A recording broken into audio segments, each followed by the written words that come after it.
Yeah, they'll be coming back out.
Good evening, everybody. Welcome to SHN Sports presentation of Georgetown Eagle football. Welcome into the JCT Memorial broadcast booth, sponsored by JMTs. We bring you Eagle football, and I tell you what, we said it the other night at Decals with Dads, and we'll say it again. If something doesn't go wrong, it wouldn't be the start of the season. But we're here. We're live at Copperas Cove, Texas in Bulldawg Stadium. That's Bulldawg for the Copperas Cove Bulldawgs here for game number 1. The Georgetown Eagles come in as the visitors in the all-whites, ready to fire this one off. Next week we'll be back home in the friendly confines at Birkelbach Field, the Georgetown Athletic Stadium, there on the campus of Georgetown High School to take on Vista Ridge High School. The Georgetown Eagles, a lot of changes, Kelly. We talked with Coach Griffin the other night. I got a chance to chat with Coach Nicky in the locker room at Decals with Dads, and a lot of energy with Coach Nicky coming in as a defensive coordinator. And so that defensive side coming back, Michael Valenta in Lewis. You've got and now a returning comebacker, Daniel Obina, comes back, transfers back in, moves back into the Georgetown area for his senior year. But it seems like the players are feeding off this energy, Kelly, and it's an energy that you hope just gets these kids, hey, it's time to go again. And they've got the ability, and now they've got this coach, Coach Patterson retiring, and what a career he had. But to bring in this new energy with Coach Nicky as he returns to Georgetown, it's going to be interesting to see this defense and how they feed off of this new scheme, this new coaching staff, and the new defensive coordinator. I'm excited to watch these kids play, Wally. Like you were talking about Decals with Dads the other day, we saw the players before it, and there was an intensity there. Coach said it could be because they just ran some gassers, but the kids just looked like they were ready to hit somebody else, and it means something.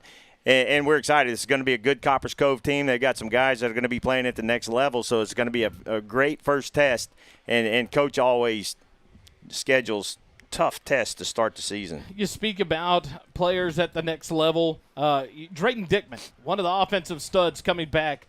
We've talked to Drayton throughout the summer, as busy as he was, committed to the University of Rice. The wide receiver, senior wide receiver, alongside his counterpart, number 2, Marquise Dominguez. Those two players are going to be powerful weapons on the outside for the new quarterback this year. You get a senior, an experienced quarterback who has played alongside these two receivers for many of years in Tucker Griffin. But now as you get ready to bring that into play, Tucker has weapons to go to. Dude. Now, join us for a minute here. We're going to do a little tribute to one of our favorite people in the community at Georgetown, Ricky Poe.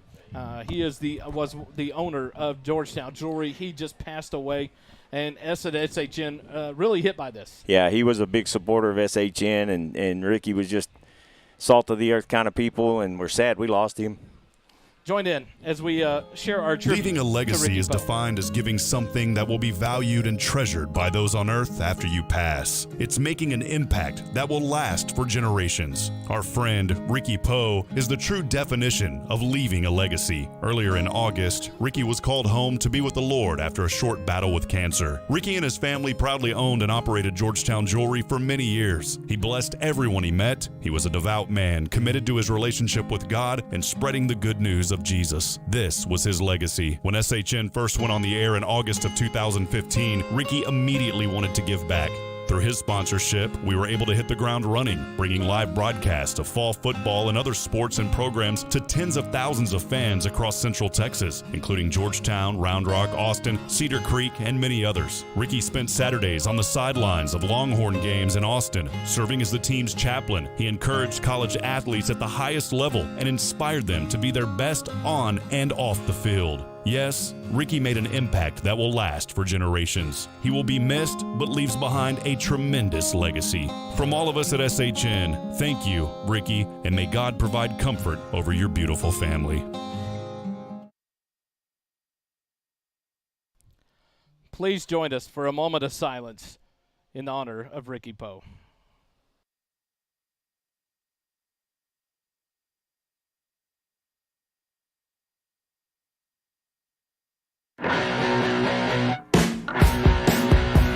The JCT broadcast booth is sponsored by JMT's in Round Rock. JMT's provides customized apparel and promotional items to small businesses, schools, and nonprofit organizations. Our services include screen printing, embroidery, and promotional items. Our game-changing direct-to-film printing allows JMT's to print full-color graphics on your garments. JMT's has the experience and confidence to take on any order. And back here live at the JMT's sponsored JCT Memorial Broadcast booth on SHN Sports. I'm Wally Harmon alongside Kelly DeVoll up here in the box. Down on the sidelines, we have Doppler Dave. Doppler Dave, can you catch us?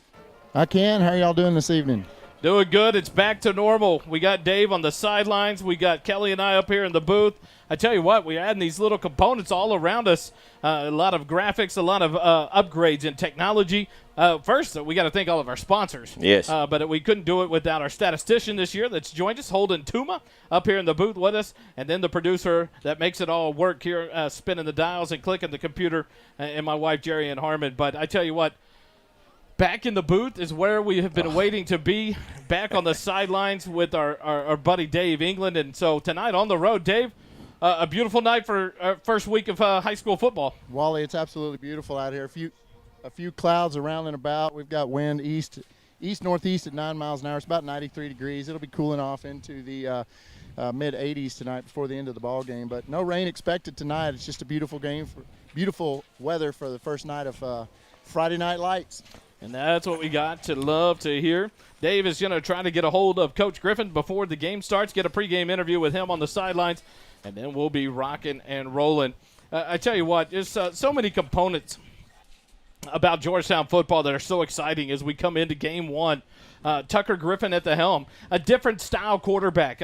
Darson Harmon, what a blessing of a stud athlete that came in and had 3 years, all district. What's his final game? 500 yards, 9 touchdowns in a win that took a 5-5 Georgetown Eagle team over an undefeated and state-ranked Dripping Springs Tiger team to eliminate them from the playoffs in the first round at home. You can't walk out with a better home run swing than that for Darson Harmon. No, and it took a couple of years off my life, I think. That was a nail-biter. That was a game of offense because there was no D. Scores in the 60s on both sides in that game. But this season you're going to see a completely different style of quarterback. Tucker is more of a pocket passer.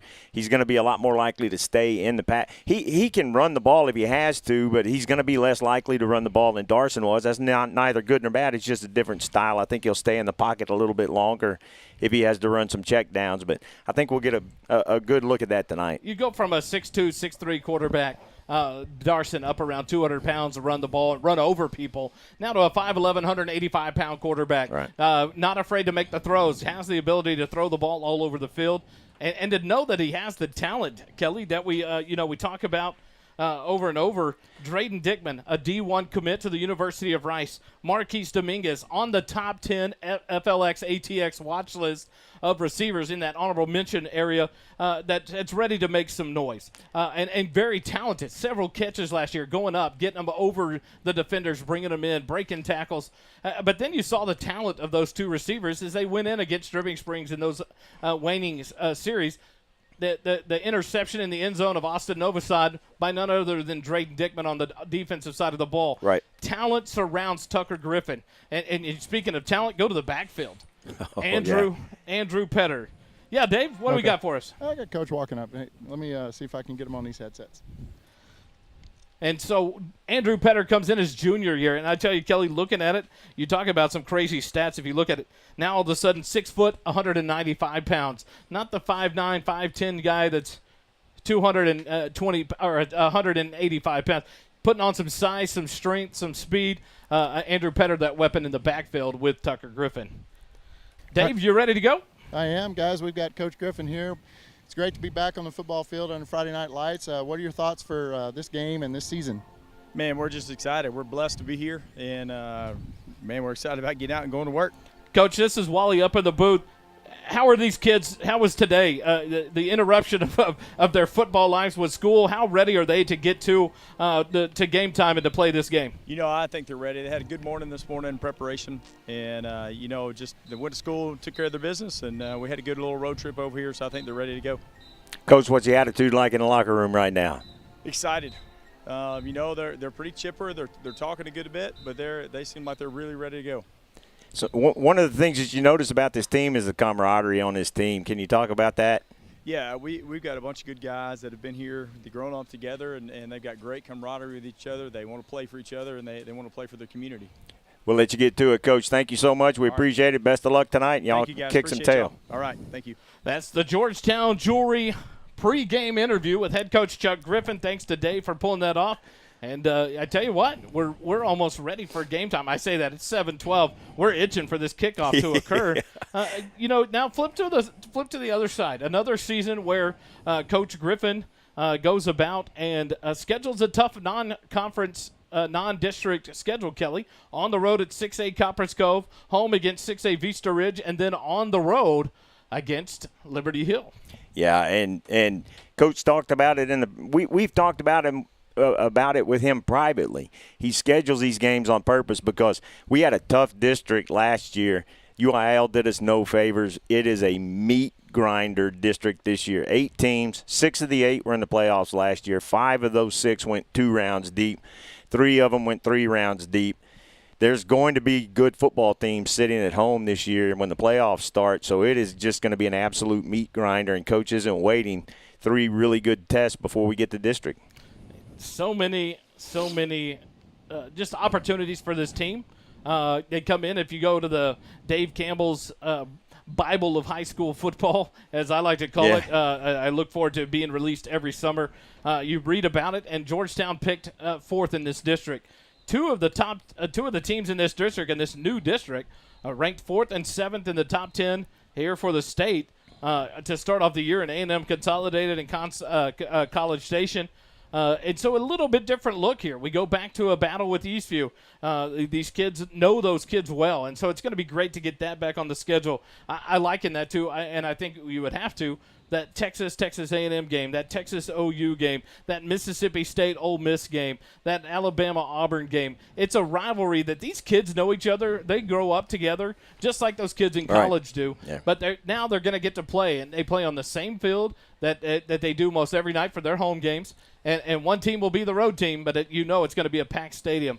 That's a fun twist in this new district. But a new look. You bring in the Hendrickson Hawks. You have in Eastview. You have in A&M Consolidated. But we still have that lovely crosstown opponent in Cedar Park. Can't get rid of the Cedar Park Timberwolves.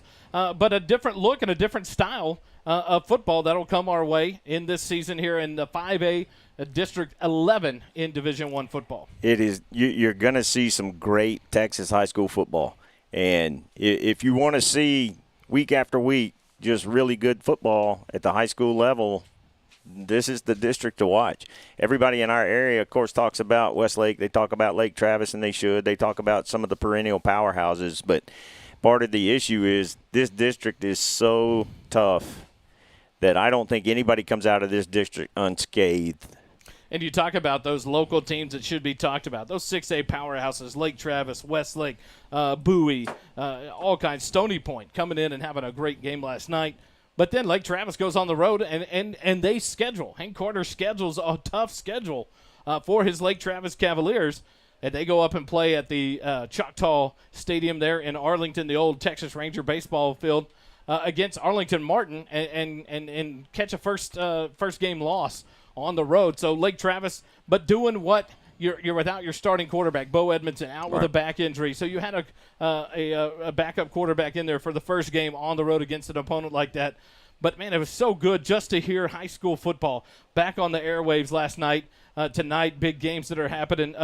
Katy Pytow and Shadow Creek, I believe, playing. I mean, good football starting off the year in these off-season non-district matchups. Guys, I'm going to be interested in watching what Huntsville and A&M Consolidated and how that turns out. That's on our SHN broadcast down there for the Huntsville crew. Yeah, go back and watch the recorded one of that. Stay here for this. Stay here. But I'm curious how that works out because Huntsville's got some talent over there. So that should be a good matchup. And it just you go around the state of Texas and just the amount of great high school football. And, man, they don't waste time getting to it. These teams, Arlington Martin and Lake Travis, Westlake in their first game, playing a team, a big school. And you like to see what Westlake's set to prime. They're primed to complete a task that no high school has ever done. And they go for their 4th state championship in a row. And now, man, you stack the cards against them. New coach, Tony Salazar, takes over the head honcho reins of that program after the coach retires. But Salazar has been in that program for years. And so, how will these kids react? A new quarterback, Cade Klubnik, now at Clemson High School. So a lot of changes, but a team still with a lot of talent and going to make another run. It's just fun to watch so many things about Texas high school football. Yeah, for decades, the Houston area and the Dallas area were the powerhouses. That's where most of the Texas college kids came from. And now the Central Texas region has really, really gotten to be well known for putting athletes out. And you're going to see some good ones tonight. Copperas Cove's got a guy I think is got an offer from Alabama.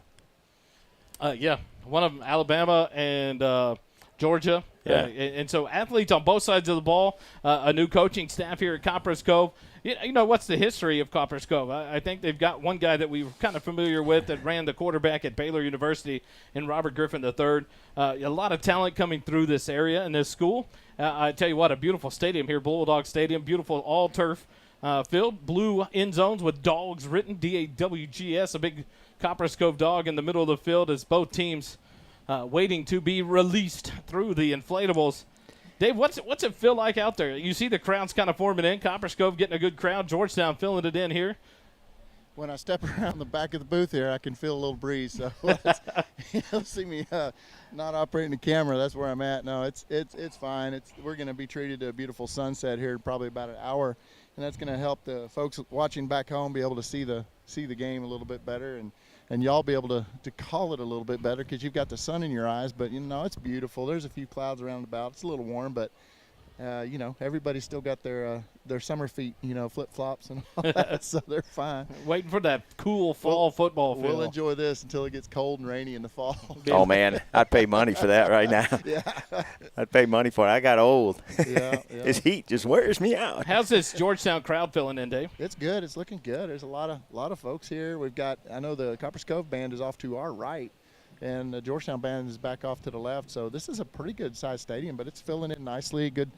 Georgetown always travels pretty well, so it's exciting to see all these fans show up. And, we love having everybody watch the broadcast, but it's a lot more fun on Friday night to come out to the old ball game and just the sights and the sounds of Friday Night Lights. There's nothing better in the state of Texas. We've talked a lot about the offense, and there's some talent. There's some kids that are seniors this year that could have started last year, but there was so much talent in front of them last year on offense.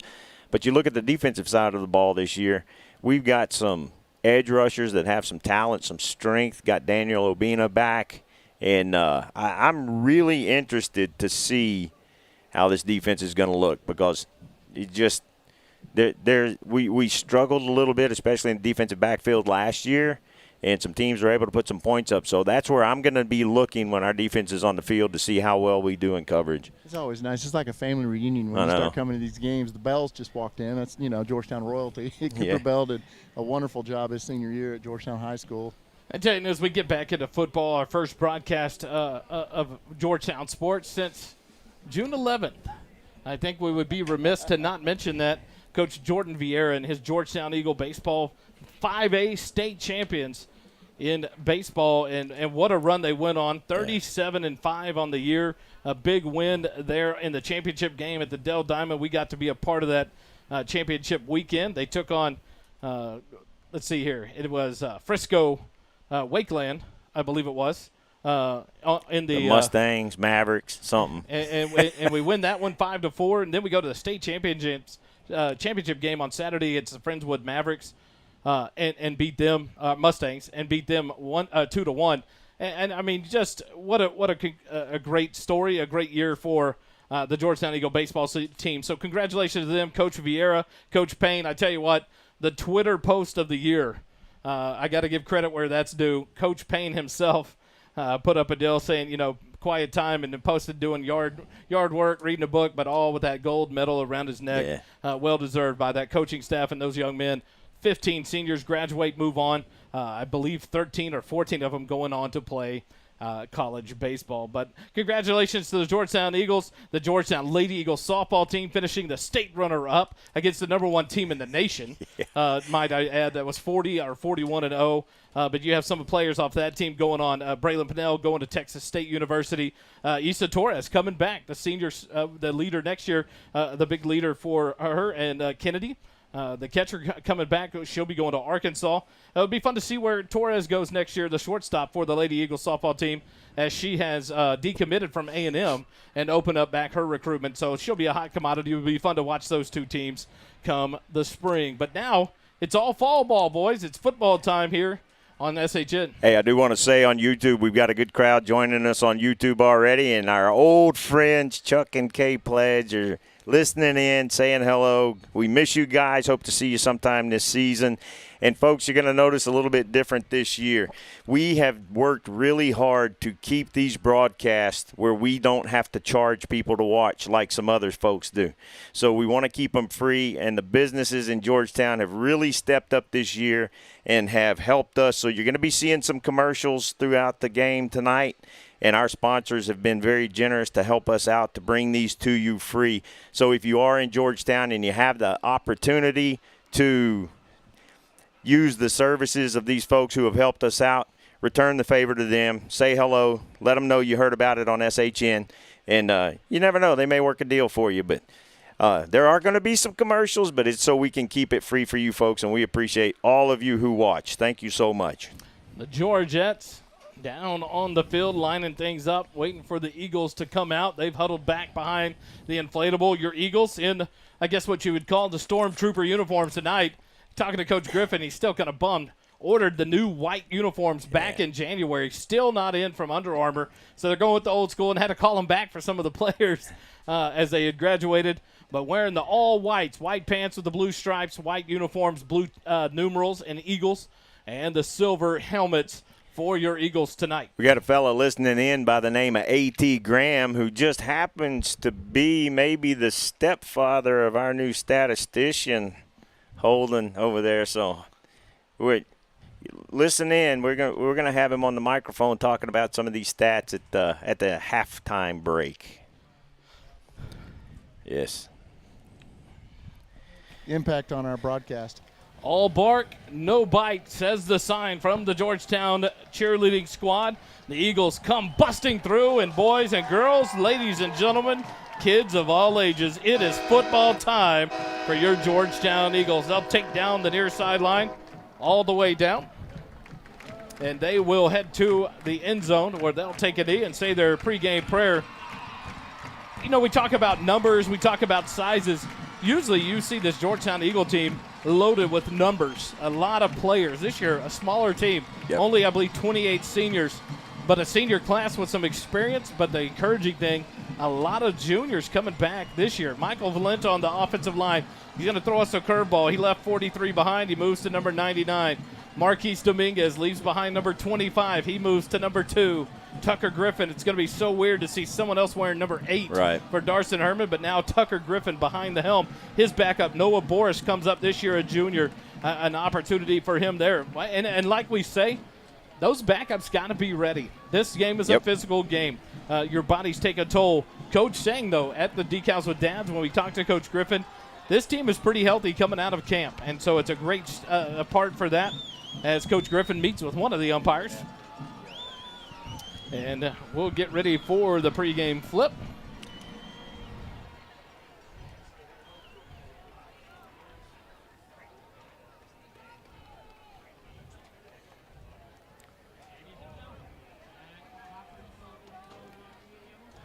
And now it looks like it's going to be time for our national anthem. And so we'll go live to that right now.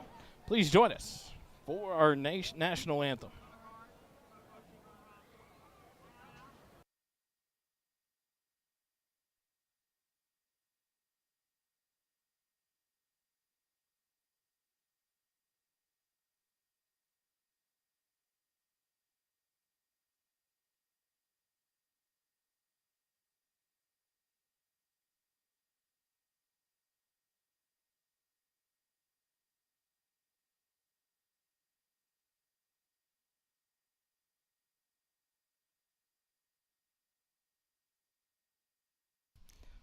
Slight delay here as we wait for the colors to post.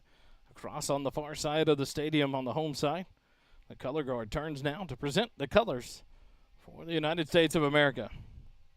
Join us for the national anthem.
And we're back live in the JCT Memorial SHN broadcast booth, brought to you by JMT's. 16 seconds on the clock. The Eagle Fight Never Dies chant coming from the stands.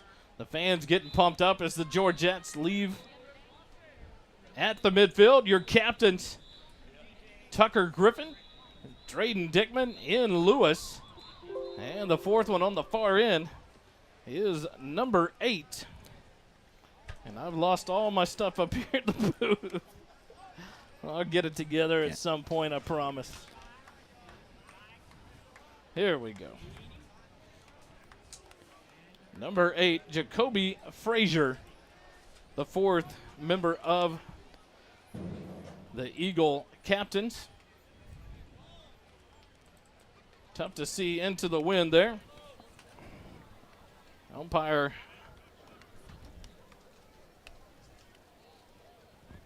I didn't see it. giving signals, but it's hard to see looking right into the sun. Yeah.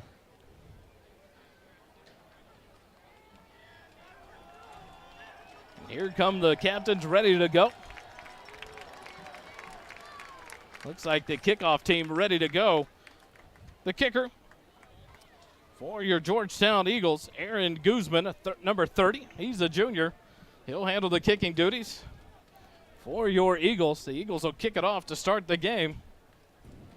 And Kelly, I don't know if you wanted any other way. A new defensive coordinator, game 1 on the road. Put your defense out there and let them go to work and see how they respond.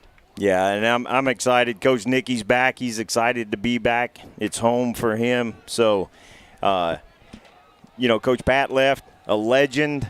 Everybody knew Coach Pat. Now Coach Nicky's back to take over, so he's got a tough act to follow. But I think his energy is going to be good for these kids. Back and deep for the Copperas Cove Bulldawgs.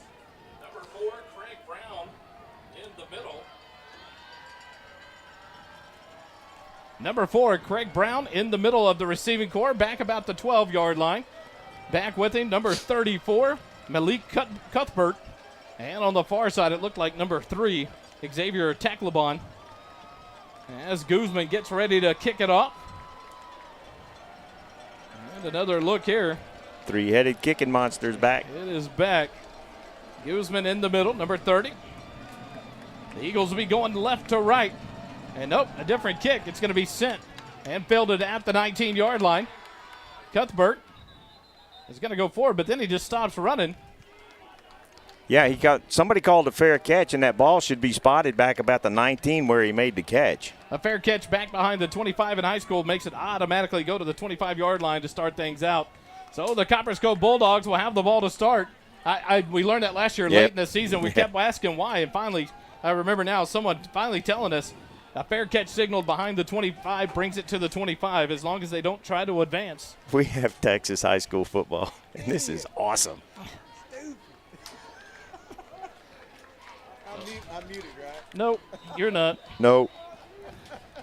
So the Copperas Cove Bulldogs come out for the first time in the ball game. At the quarterback helm will be number 10, Gabriel Rodriguez. For the Copperas Cove Bulldogs, he'll take the snap, hand it off in the backfield. He'll string it out to the right side. Number 4 takes it around the end. There comes a flag, it looked like, on the field. And now Craig Brown gets knocked down, but not before he gets a first down for the Bulldogs. No flag down. It's hard to see. I tell you what, I apologize. I saw something fly in the air, too. I thought it was a flag. It looked like he kind of tried to pump fake it to fool the defender, but it's hard to see right now. A few more minutes. So the run to the right, snap back to Rodriguez. He'll hand it off to Brown again, right up the middle. He'll charge forward to about the 41-yard line. Looks like it'll be a gain of about 3. And that'll bring up 2nd and 7 for the Bulldogs. Boy, that 55 is just massive out there on that left tackle position for the Bulldogs. And he is excited to play. That kid's got to be, 6'5"? Mike Uini. He's the one that has the Alabama offer.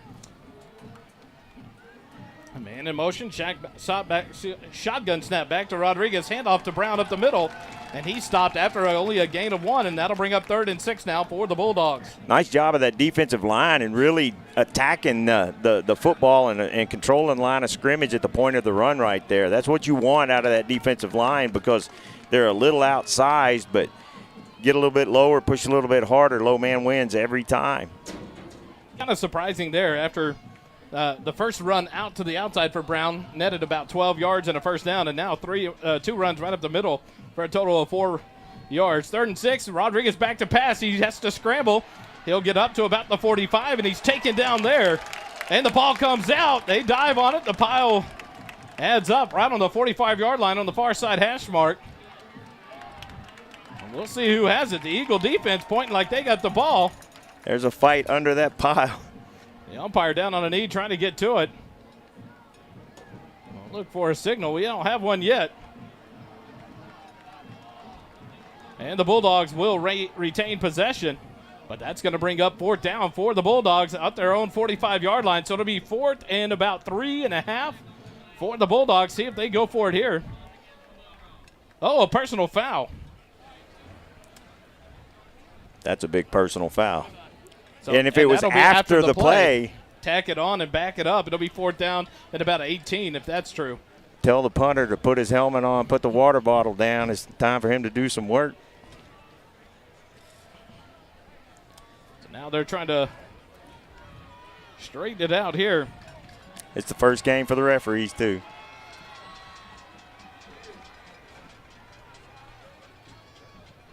So a discussion there. Now it looks like they are going to mark it off from the 45. That'll take it all the way back to the 30-yard line. If so, that'll bring up a 4th and 19. 4th and about 18.5 for the Bulldogs. We'll see. A lot of discussion between different members of the refereeing crew. So now the referee will back them up. If they can keep that going for about 7 or 8 more minutes, we'll be able to see the next play. And Son almost back behind. Back it up. We got the crowd mic up, but not able to hear the PA announcer. It seems like only the microphones are only on the other side of the stadium. So we'll get what we can, but it looks like it is going to be a 4th and 19. Maybe a little more. Oh, they started at the 43, Kelly, 42, so it's going to back it all the way up to the 27-yard line. Yeah, and that was a dead ball, so it's 4th. 4th down and 21 to go for the Bulldogs, and they are going to punt it away. Snap back, high snap. He'll bring it down. The punt gets away, but it is short, wobbly, and out of bounds at about the 40-yard line of the Bulldogs. So Georgetown going to get a great spot here. We're still looking for it. They're going to spot it right at the 45-yard line of Copperas Cove. So it'll be 1st and 10 for the Eagles. And now the offense, Tucker Griffin comes out to lead this offense, Kelly, and his first possessions in the opponent's territory. Good defensive stand there for the Eagles in this Fine Line General Contractor first quarter. Fine Line General Contractors are our sponsor of the first quarter this season, and that's exactly what you want for the defense. Kelly, it sure was nice to see Coach Nicky. He was pretty fired up, the first defensive stand of the season, and he got what he wanted.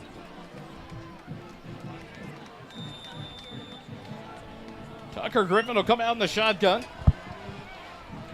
3 receivers right, 1 left. The Eagles on the far hash mark. Tucker Griffin moves his running back off to his left side. Snap back to Tucker Griffin. He'll drop back. He's looking left. He'll go left. Complete. Oh, break a tackle there. It looks like Drayden Dickman breaks the tackle, gets all the way down to about the 25-yard line. A pickup of 20, 1st and 10. A borrow from Morrow, 1st down for your Georgetown Eagles. Yeah, now Tucker has the all-time completion percentage record of 100%. 1 for 1. Now we go 3 receivers right. Petter off to the right side of Griffin in the shotgun. They'll hand it up to Griffin across the left side. He gets past the line of scrimmage about 3 yards forward. And they'll bring up 2nd and 7 now. Andrew Petter, his first carry of the year, a tough 3-yard scramble to the left side. Bring it up 2nd and 7. Andrew got contacted right when he got to the line of scrimmage, but he was able to make something out of nothing on that one, and that's one of the things you're going to see out of Andrew this year. He's a strong runner.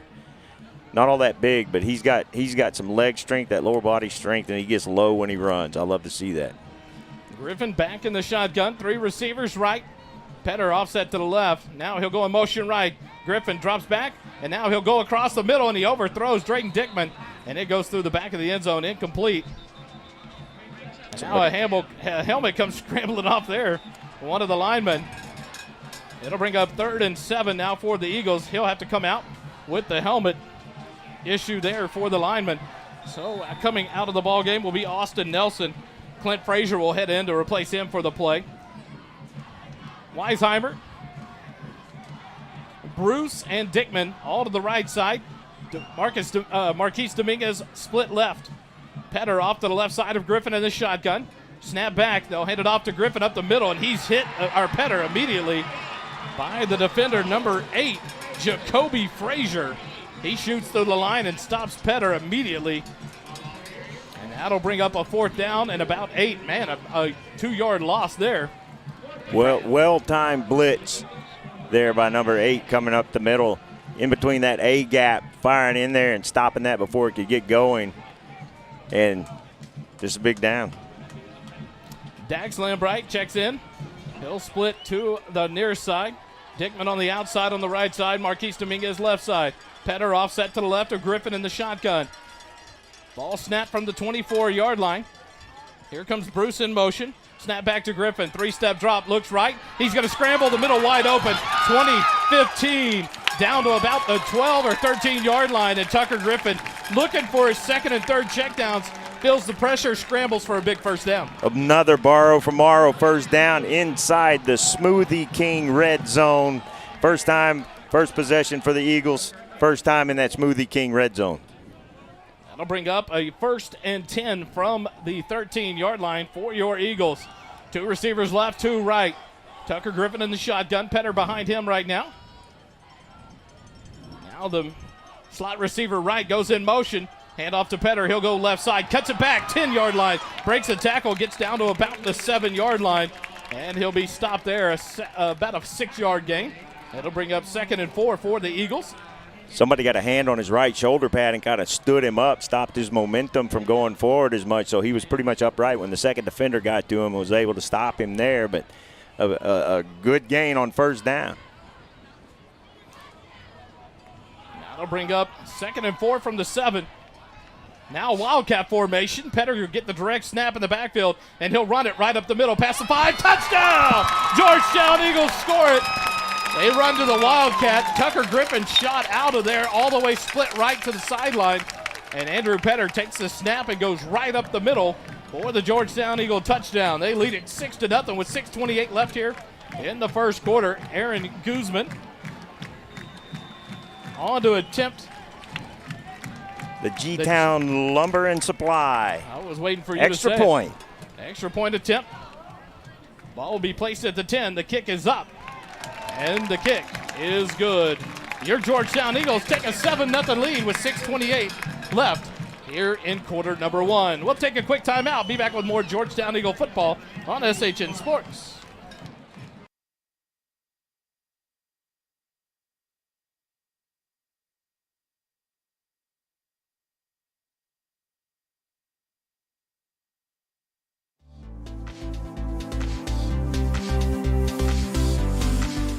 The first quarter of tonight's game is sponsored by Fine Line General Contractor. At Fine Line General Contractor, we are dedicated to meeting and exceeding our clients' expectations in Central Texas.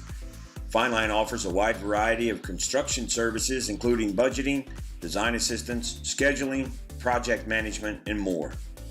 Fine Line General Contractor, committed to building excellence and relationships.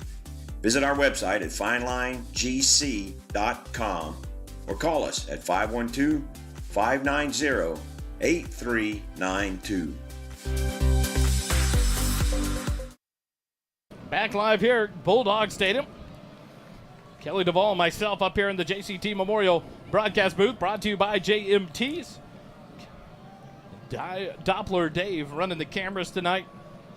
It's next week back home on the sidelines. The kick comes, and it's going to be an onside kick, and it's up, and it's fielded by the upman, and he's going to get it into Eagle territory. The ball didn't get 10 yards, and the man went and got it. Give credit there to the big man, number 58, for the Copperas Cove Bulldawgs. Number 58, Derek Jones, the sophomore. Smart play there to go up and get that one, and he got a few yards out of it. Yeah, and a couple of our guys ran right past him, not knowing where the ball was. So, gutsy little call to start the season off. The Georgetown Eagle Booster Club scoring drive summary. 7-play drive went 45 yards, capped off by a 7-yard touchdown run by Andrew Petter. 6:28 in the first quarter. Now 6 minutes, 25 seconds left here in quarter number 1. Copperas Cove has it 1st and 10 from the Eagle 42. Rodriguez, ball's out! Oh, the Eagles can't get on it. In Lewis served up some quarterback lunch. Oh, it wasn't in Lewis. I apologize. Let's see who that was. Big man came around the corner. That was number 36. Nolan Rose, the senior. That was a hit, ladies. It was and either gentlemen. 36 or 39. It may have been Tyler Duncan, the senior defensive lineman. Came around, Rodriguez is back to him, and he got lit up. A loss of 5 back to the 47-yard line. 2nd and 15 for the Bulldogs. Rodriguez, shotgun snap, turns around, hands it to Brown right up the middle. He cuts right, up past the 45 to the 40, breaks the tackle, and inside the 40 down to the Eagle 37-yard line. A good gain of 10 there on 2nd and 15, and that'll bring up not 10, so I apologize. Yep. Short gain, gets him up to about the 38-yard line. That was a blindside hit, Wally, and I want to go back later and watch the replay on that one to see where the Alabama commit was on that side. Yeah, he came right around the end and was left totally wide open. Everything seemed to go to the right side, and he came from the backside. So now it's 3rd and 6 for the Bulldogs. Shotgun snap back to Rodriguez. He drops back, pressure's on. He's going to float the screen, and it's just off the fingertips of Brown, almost picked off by the Eagles' number 13. Landry Leggett. Remember that name again. The Leggett family. Now to bring up 4th and 6 from the 38-yard line of Georgetown. Copperas Cove has the ball. Their second possession of the ball game. The first ended in a punt after a big personal foul.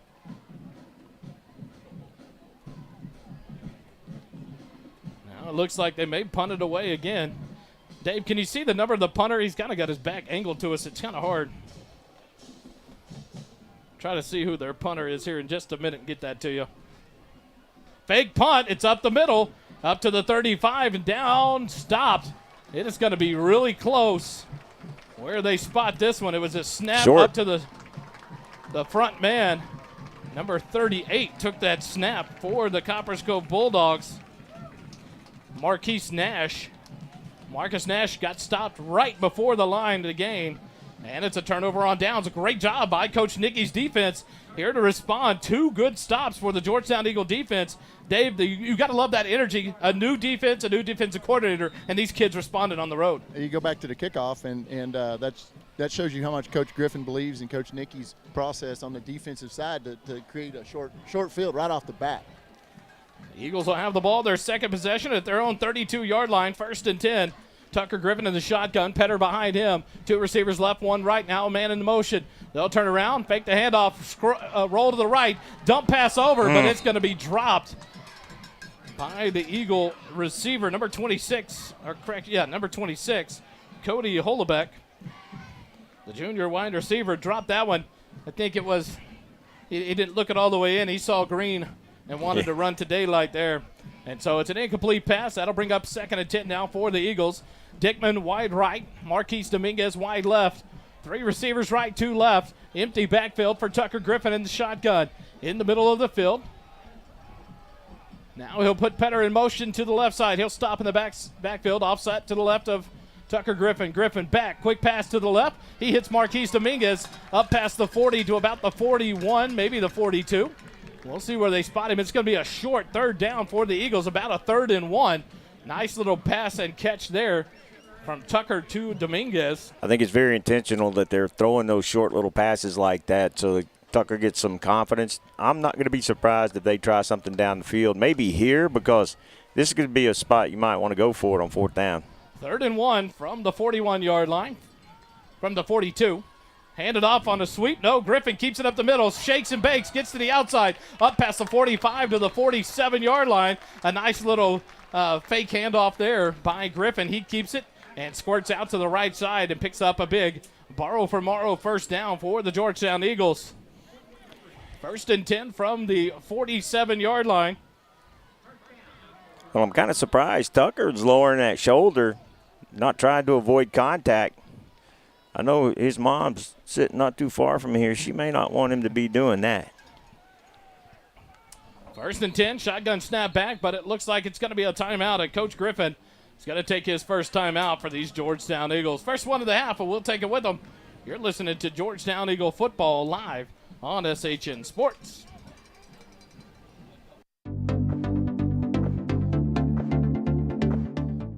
Our first down sponsor this season is Borrow from Morrow. Borrow from Morrow, our team is dedicated to providing the best mortgage experience possible. We do that by offering easy-to-use mortgage tools, including our handy mobile app, competitive rates, and assistance from an experienced loan officer.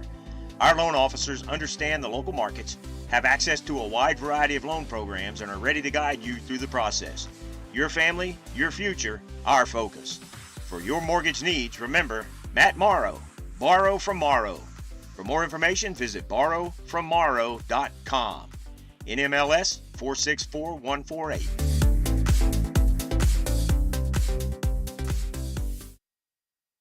Camera shot there from the do-it-all Doppler Dave, cameraman England. First and 10 for the Eagles from the 47-yard line. Griffin in the backfield with a man offset to his right. One receiver right, three receivers left. Middle of the field, shotgun snap back. Griffin looks left, and he'll go left. And Marquise Dominguez from a knee makes the catch. Another Borrow from Morrow first down all the way up to the 41-yard line of Copperas Cove. So into enemy territory. Another first down. Nice pass there from Griffin to Marquise Dominguez.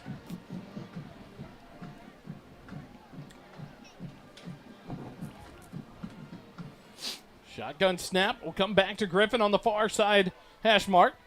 Fake handoff to Petter. Quick screen across the middle into Holobeck. He makes the catch, absorbs a hit, and falls forward for two more yards. And another Borrow from Morrow first down. Give some credit there to old number 26, Cody Holobeck. He did a great job there. He caught it, absorbed a big hit, and then fell forward a couple more yards for a first down. Number 80, Arthur Miller, came in and gave him a push, too.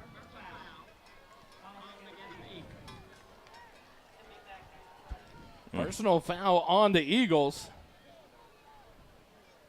Couldn't hear what the... Wally, did you hear the number he called it on? I couldn't hear anything. It's echoing across. So that'll back the Eagles up. Not sure. We're trying to see if they go to... It is going to be... Well, it can't be second down. Or it can be second down and 25. So that play wiped free. It happened during the play. And it can't be at the 45. It's got to be at the 46-yard line. It was first and 10 at the... Yeah, they've got to move the chains back. They had already advanced the chains. So that's going to have to come all the way back. They're treating it as second and 25 now. It's not. Coach Griffin arguing that. First game for the crew, too. Chain crew. Hey, while we got a little break, I got a shout-out to Samantha and Philip listening in from Dallas. My daughter, Samantha, and my mom and dad, James and Judy, and my wife, Tia. They're listening. Now that the DeVoll family has taken over the... No, I'm just joking. First and 10, so they did give it an after-the-play penalty. Pitch off to Petter across the right side. He'll get back to the 45, falls forward to about the 40-yard line. So on first down, a good run there by Andrew Petter. Good for 5 yards and another... Or a 5-yard gain. Second and 5 now from the 40-yard line of Copperas Cove. So it was a post-play penalty. They got the first down. Now back the chains back up 15 yards, go first and 10. Dave zooming in on the bearded wonder, the man that works magic behind the camera here for this Georgetown program. Supplies us free of charge with a lot of photos you'll see through the season. Second and 5. Holobeck in motion, handoff to Petter to the right side, cuts a tackle, gets past the 35, up to about the 33-yard line. Another Borrow from Morrow first down, a great running by the junior, Andrew Petter. Gavin Jones, number 81, the receiver out there, threw a nice block. Wasn't a devastating block, but it did what it was supposed to do. Pushed his man out of the way and opened up that hole for Petter, and there was a good gain there. Jake Mylock, number 81. That's Copperas Cove up here. So, sorry about that. It's all good. Jake Mylock, that's starting tight end in his junior year for the Eagles. Sophomore year with a good block there. First and 10. Fake the handoff. Griffin keeps it left side. Misses one tackler, but then got doubled up there and taken down. No gain, and it'll bring up second and 10 for the Eagles from the 32-yard line of Copperas Cove. Tucker had the option to hand that off, but saw something that he liked and kept it. They shut it down quick. Good pursuit. Guys staying where they're supposed to stay on defense.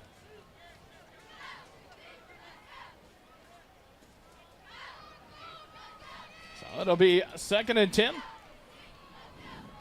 Holobeck in motion to the left. Griffin will take it. Fake the handoff. Ball's on the ground, and Griffin's going to dive back on it. And the Eagles lucky to keep possession there. Stuck it in the belly of Petter. Was going to pull it out, and the ball comes out with him on the ground. And now a loss there. Backs the Eagles up. Did you see him push that defender to keep him from being able to get to the ball? That was smart. Good reaction there by Tucker Griffin, and he was able to jump back on it. So now it's going to be a 3rd and 16 for the Eagles from the 36-yard line of Copperas Cove. So a big 3rd down here. Marquez Dominguez flips sides of the field. He comes wide right. Dickman goes slot left with 2 other receivers. Holobeck and number 80, Dax Lambright, to the far side on the left. Petter offset to Griffin on the right. Dickman in motion right across the line to the right side. Griffin drops back. He's going to throw, but nope, pressured, and he's going to be taken down back at the 40-yard line, and that's going to bring up a long 4th and about 18 for the Eagles. It looked like he was going near side to Dickman on a fade pattern, and he had no time. That offensive line got collapsed right around Tucker Griffin, and they took him down. And that'll bring up the first punt of the ball game for your Eagles. That was an important stop for the Bulldogs there, and their defense did a good job. Little bend, don't break there, but they were able to shut down the drive, and I'm guessing this is going to be the pooch kick. Listed on the roster is Aaron Guzman, the punter and kicker. And now number 30, Guzman drops back to the 45 of the Eagles.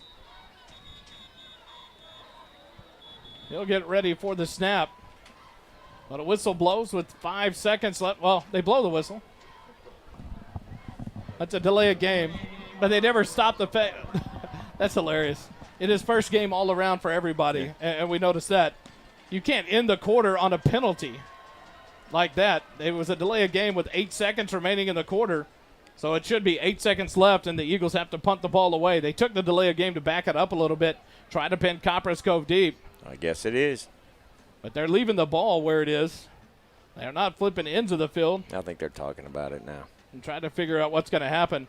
But a big sack there. The Eagles had a chance at you saw it draw up as Dickman came near side in motion. Tucker Griffin looked left and then looked like he was going to hang one up down the near sideline and just did not have time. Stepped right into pressure and was sacked. The first sack of the night for the Copperas Cove defense. And that puts the Eagles 4th and 23 from the 35-yard line. And they put 1 second back on the clock up on the scoreboard. So now Copperas Cove can't figure it out either. Their players on the other side.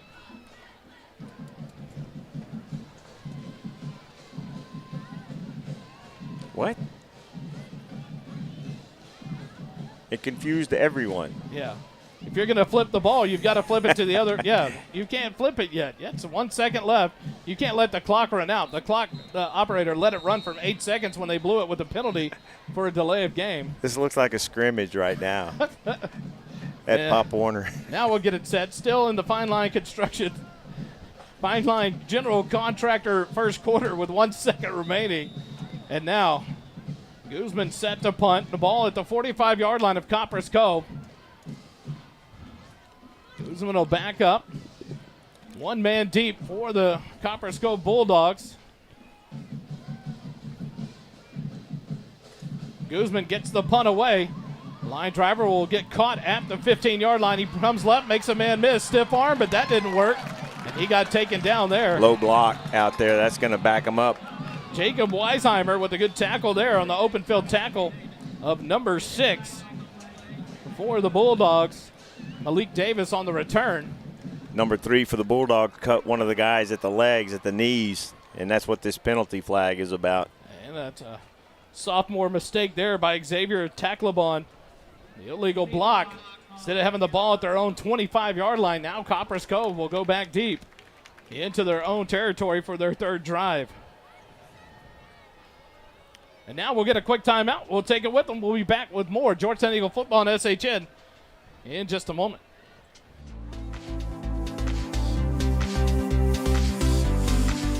The first quarter of tonight's game is sponsored by Fine Line General Contractor.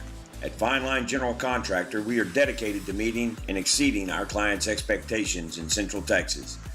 Fine Line offers a wide variety of construction services, including budgeting, design assistance, scheduling, project management, and more. Fine Line General Contractor, committed to building excellence and relationships. Visit our website at finelinegc.com or call us at 512-590-8392.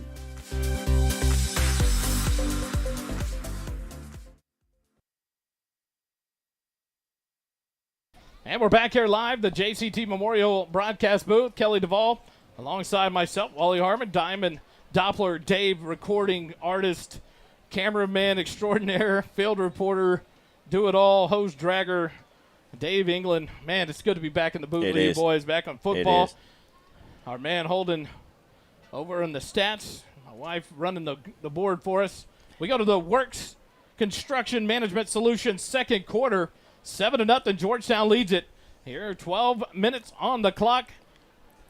Copperas Cove will have the ball to start the second quarter at their own 10-yard line thanks to a illegal block. And that backs them up to their own 10-yard line, so the Eagle defense set to respond again. Here in their third opportunity for the Bulldogs. Rodriguez in the shotgun. He'll turn around, hand it off to Brown, but no, there is a penalty, and it's going to be a false start, and that'll back the Dogs up a little bit more.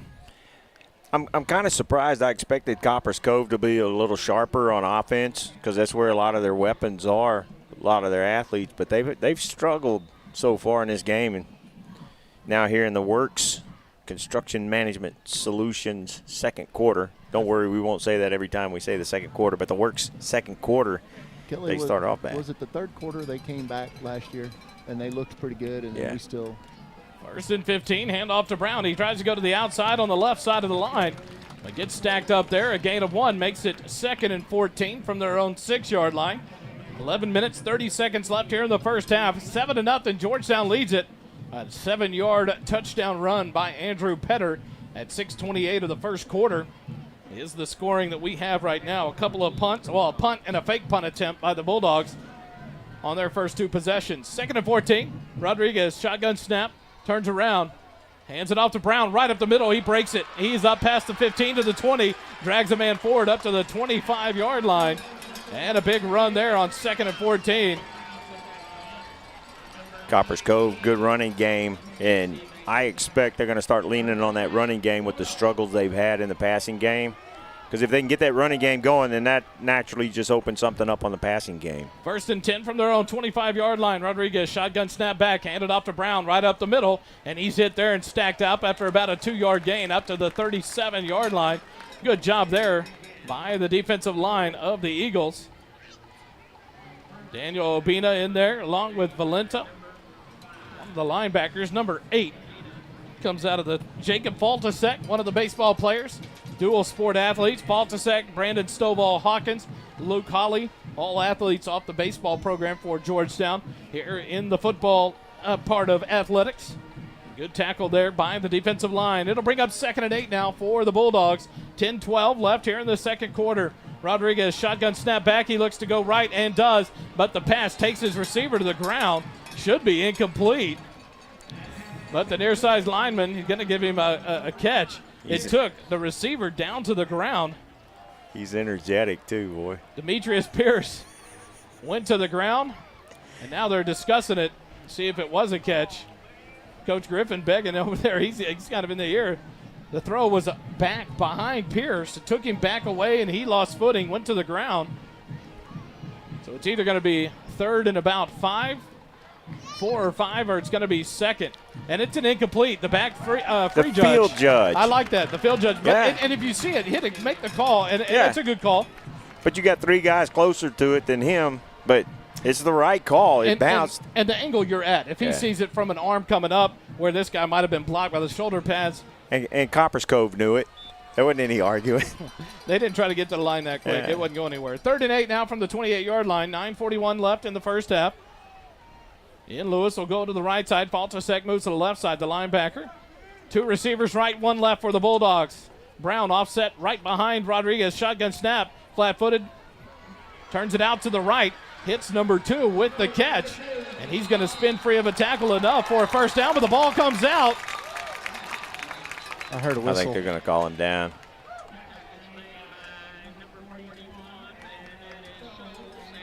Tristan Glass Tristan Glass with the catch, breaks the tackle. Gets just enough to pick up a Bulldog first down. 1st and 10 at their own 38-yard line. So we got to give credit where credit's due there. Great job of breaking a tackle there to get free for the first down. A big pickup for the Bulldogs. They'll have it 1st and 10 at their own 38. 9:05 left in the first half. Rodriguez slings it right into the hands of Pierce. He gets up a block, but that block is shed. He breaks the tackle. Now he gets all the way up towards midfield, but a flag came in there, and it's going to be a hold on the near side. Our defensive back, number 3, Leo Diaz, was trying to break free and go make the tackle on Pierce, and he got held. So that'll be a holding there on the Bulldogs. That'll back them up. Instead of a big pickup there for a first down, it's going to be a 10-yard penalty and back them up a little further. So a little bit, like you said, not real sharp on the offensive side for the Bulldogs right now. A lot of sloppiness coming out. Well, in the Works second quarter, they're waving it off. In the Works second quarter here, it's like they take a couple of steps forward, take one step back, but they waved off the penalty. So they'll reset the down clock. 8:50 and the clock's running here in the second quarter. 1st and 10 at midfield for the Bulldogs. So Pierce broke that one tackle. Thought it looked like Diaz got held, but the flag waved off, and now the Bulldogs have it at midfield. Man in motion, left to right. Shotgun snap back to Rodriguez. He'll turn, hand it off to Brown, but no, he keeps it, pulls it out, makes a man miss in the backfield, but he stayed there. I tell you what, give credit due to number 38 for your Eagles, Alex Wilson. That was an undershirt tackle. He grabbed that white undershirt and held on to it. What pulled a him job to the ground. there. And backup was right behind him. A loss of 3 there on the quarterback keeper. 2nd and 13 from their own 47-yard line. 3 receivers left, 1 right for the Bulldogs. They'll have it at the near side hash mark. 2nd and 13. Now Brown slips out of the backfield, swing pass to the left side. He's got some room to run. That pass midfield, tackled at about the 40-yard line. That was a well-executed swing pass out there. Everybody took care of their assignments, and when that happens, that's a tough play to defend, and the Bulldogs were able to get the first down. Eagle defense needs to tighten up now. See one of those big-time athletes on the offensive side of the ball for the Bulldogs, the senior Craig Brown. Get it to him however you can. He's broken a couple of runs, and now a beautiful swing pass, get him in an open space. 1st and 10 into Eagle territory at the 36-yard line. Snap back to Rodriguez, turn, handed off to Brown. He kind of dances at the line, breaks it back to the left, past the 30, 25, 20, 15, and he'll be wrapped down about the 10-yard line.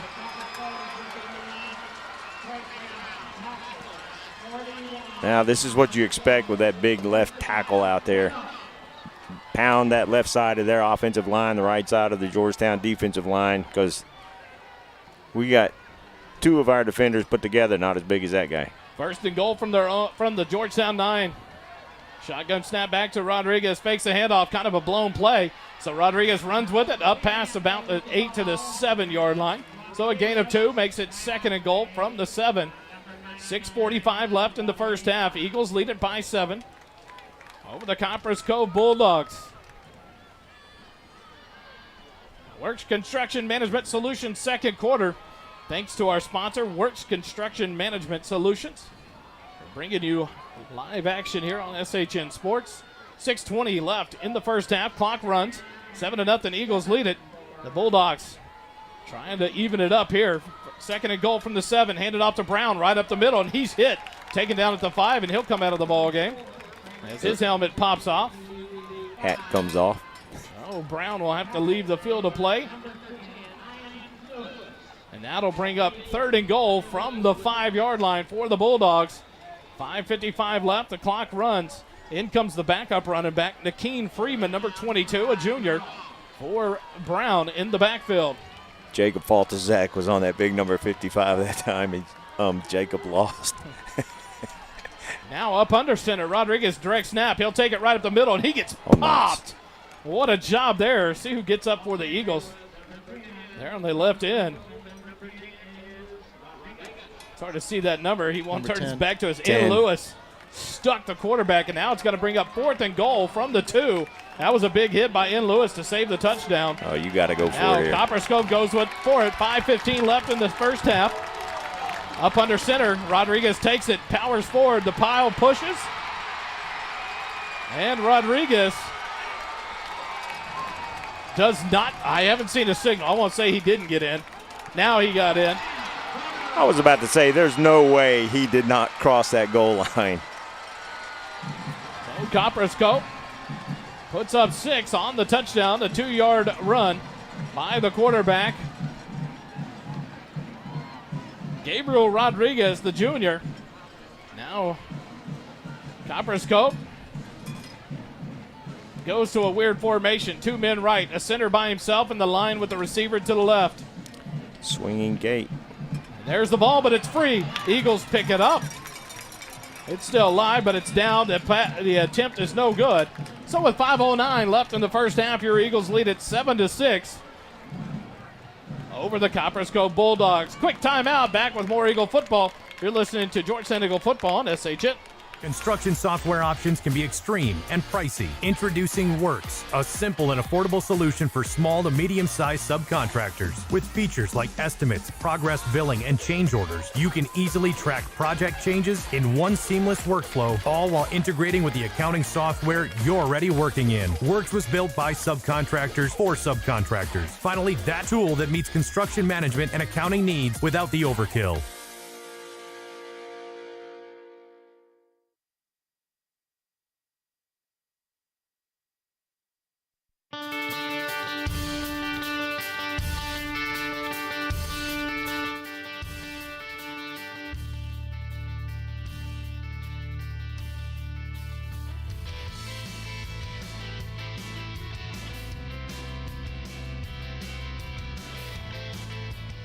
Back here in the Works second quarter, the Georgetown Eagles lead the Copperas Cove Bulldogs 7-6.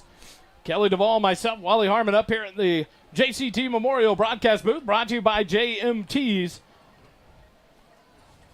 The Eagles set up for a kickoff return. I mismentioned it on the Eagle kickoff, so we'll mention now our kickoff sponsor this season for the Eagles is Syntex Shirt and Embroidery in Georgetown. Syntex Shirts and Embroidery bring you the kickoff. Copperas Cove puts it into play, a short pooch kick. It'll be fielded at the 29. Up the middle, taken there, up past the 40, 45, up to about the 48-yard line.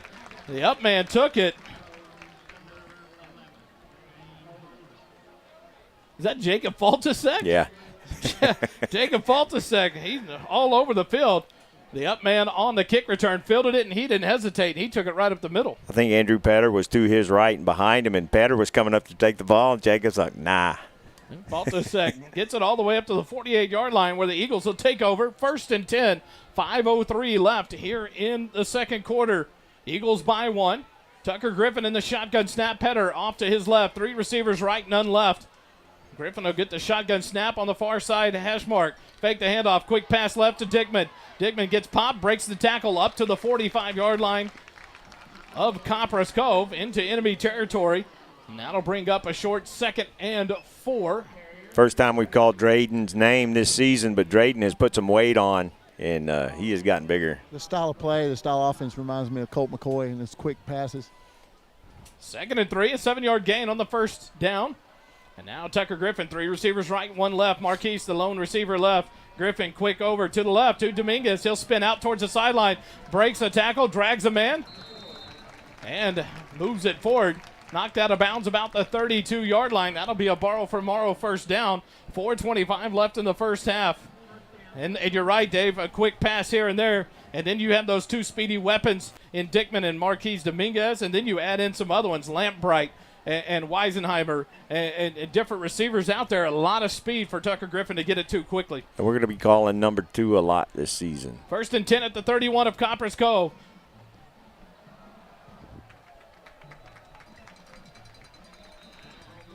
Should be defensive encroachment with contact, offsides with contact. Boy, now with the way the rules are, used to be if they didn't make contact, they didn't call it. But now, if they come across, one of those linemen's got to fire out and say he was drawn off because you'll win that battle every time, especially when it's the whole defensive line. A great job by Tucker Griffin there on the call. Gets the defensive line to jump. The offensive line stays put. First down and a 5 now for the Eagles. They move up to the 26-yard line of Copperas Cove. 1st and 5 with 4:01 left in the first half.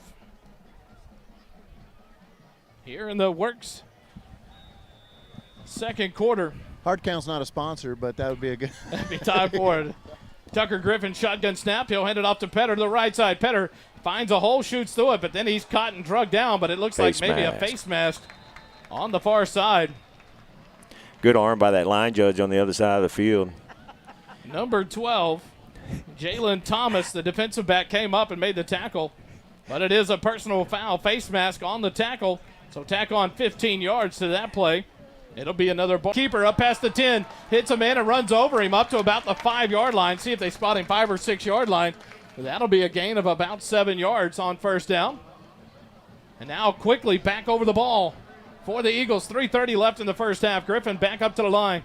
Penner to his left, shotgun snap. He'll keep it again, splits the middle up to the 5, and he's stacked up there and driven back. Whistle blows, and they still take him down. About 5 defenders. I like this quick pace. So it'll be 3rd and 3 from the 6-yard line. Time ticking down in the works second quarter, and put this ball in the end zone. 7-6 your score. The Eagles lead it by 1. 3 minutes left in the first half. 2 receivers right, none left. Petter offset to the right of Griffin in the shotgun. Near side hash mark. Shotgun snap back. Fake the handoff. Nope, handed it off. Petter stacked up at the 5-yard line. Spins free, but then stacked up again. And it'll be no gain there, and that'll bring up 4th and 2 for the Eagles at the 5-yard line. You saw it with Tucker's run before, and now with Andrew's run right there. They're not coming down on first contact, and that's what you like, that constant trying to fight forward, because you never know when you're going to be able to shed one of those tackles and get some extra yardage and just keep pushing forward. Griffin will get the call. Marquise Dominguez, right side by himself. On the near side, Bruce and Dickman. Petter offset right of Griffin, middle of the field. Now Dickman in motion, shotgun snap, fake the handoff, and Griffin right up the middle, and he'll get the 2 yards needed. It'll be 1st and goal at the 3-yard line for the Eagles. It should be 1st and goal. We'll see. Yeah, it is. And it's a 1st and goal. Another borrow from Morrow, first down. 1:50 left on the clock, and it continues to run. The Eagles have it 1st and goal at the 3. Thought you were going to see the handoff to Drayden Dickman on the end around there. Tucker Griffin kept it right up the middle, picks up the 2 needed for the first down. 1:35 on the clock, 2 receivers left. Petter left side of Griffin, shotgun snap back, handed off to Petter up the middle. Ducks a tackle, moves forward, falls down to about the 2-yard line. A gain of 1. That'll bring up 2nd and goal from the 2. Clock continues to run. 1:20 left on the clock here in the work second quarter. The old school guy, the old school guy in me wants Tucker to line up under center and push that ball forward. Just like we watched Rodriguez do right. 2 times in a row down here for Copperas Cove. 2nd and goal from the 2-yard line. Eagles trying to push it in here right before the half. 1 minute left in the first half. Lambright in motion to the right side. Handed off to Petter right side. Up the middle. Touchdown, Eagles. Andrew Petter breaks the tackle and into the end zone. His 2nd touchdown of the ball game. A 2-yard run with 52 seconds left here in the second quarter. And the Eagles move the lead up to 7, 13-6. Nice job of moving the ball, not getting too excited, not rushing, but a good hurry-up offense and putting points on the board. Credit to the defense for that stand where they could have a short yardage. A great job by the Eagles. And now the G-Town Supply Lumber. What is it? Tell me again. G-Town Lumber and Supply. Extra point is good by Guzman. And the Eagles lead it by 8. 14-6 with 52 seconds left in the first quarter, or first half. We'll take a quick timeout. Back with more Eagle football in just a minute. Construction software options can be extreme and pricey. Introducing Works, a simple and affordable solution for small to medium-sized subcontractors. With features like estimates, progress billing, and change orders, you can easily track project changes in one seamless workflow, all while integrating with the accounting software you're already working in. Works was built by subcontractors for subcontractors. Finally, that tool that meets construction management and accounting needs without the overkill.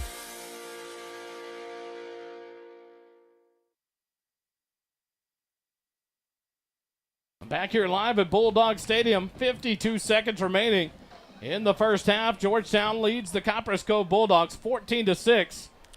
God, those silver helmets look awesome under the lights. I love that. Beautiful sunset in the background. The sun is out of our eyes. It cooled off a little bit here in the JCT Memorial booth, sponsored by JMTs. Guzman set to kick it off for the Eagles. They line up at the 40-yard line. 3 men deep for the Copperas Cove Bulldawgs. The kick done by number 7. And it's fielded by the up man. Gets to about the 38. Stacked up. Pierce breaks the tackle. Taken down at the 40. So the Eagles not doing anything deep to give Brown a chance to get that ball on a return. So the kick is being recorded by Gavin Calloway, number 7. He's been doing the kicking duties on kickoffs, not Aaron Guzman. And so now Copperas Cove has the ball. 45 seconds left in the first half. 1st and 10 at their own 38-yard line. They did whistle him down in the grass before he was able to step free. So Copperas Cove has it. They'll have to go 62 yards to score here in 45 seconds. Shotgun back to Rodriguez. He drops back. Here comes the blitz up the middle. The pass dump free to Brown, and he's slammed out at the 38. No gain on that one. Nice tackle there by number 13, Landry Leggett. That's right. The Leggett legacy continues here in Georgetown. What a hit there. I'm sorry. A gain of 1. 2nd and 9 from the 39-yard line. That's a generous spot on a 3-yard loss. Landry read that one. I tell you what, a great rush they almost got to Rodriguez. He had to float it a little bit more than he wanted, and Leggett read it and made a good hit.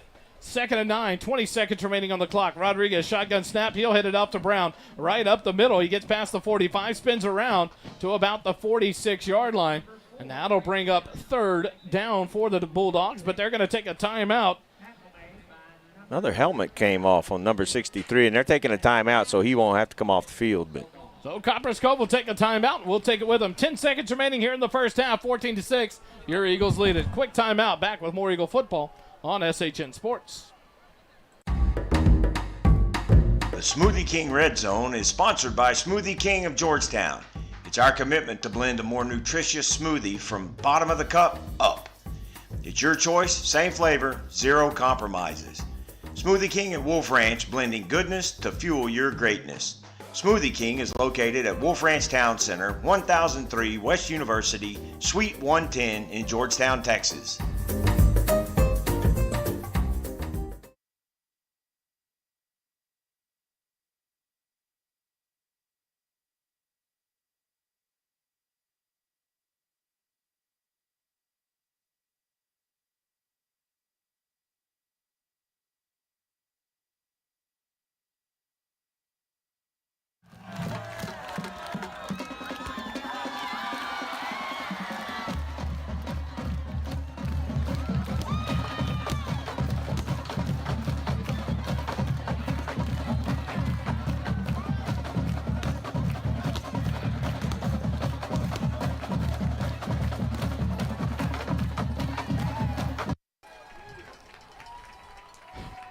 Third and 2 for the Bulldogs. 10 seconds remaining from their own 46-yard line. 3 receivers left, 1 right. Rodriguez shotgun. He'll turn around. And a little screen. Wider screen out to the left. And a flag there. It looks like it's going to be roughing the passer.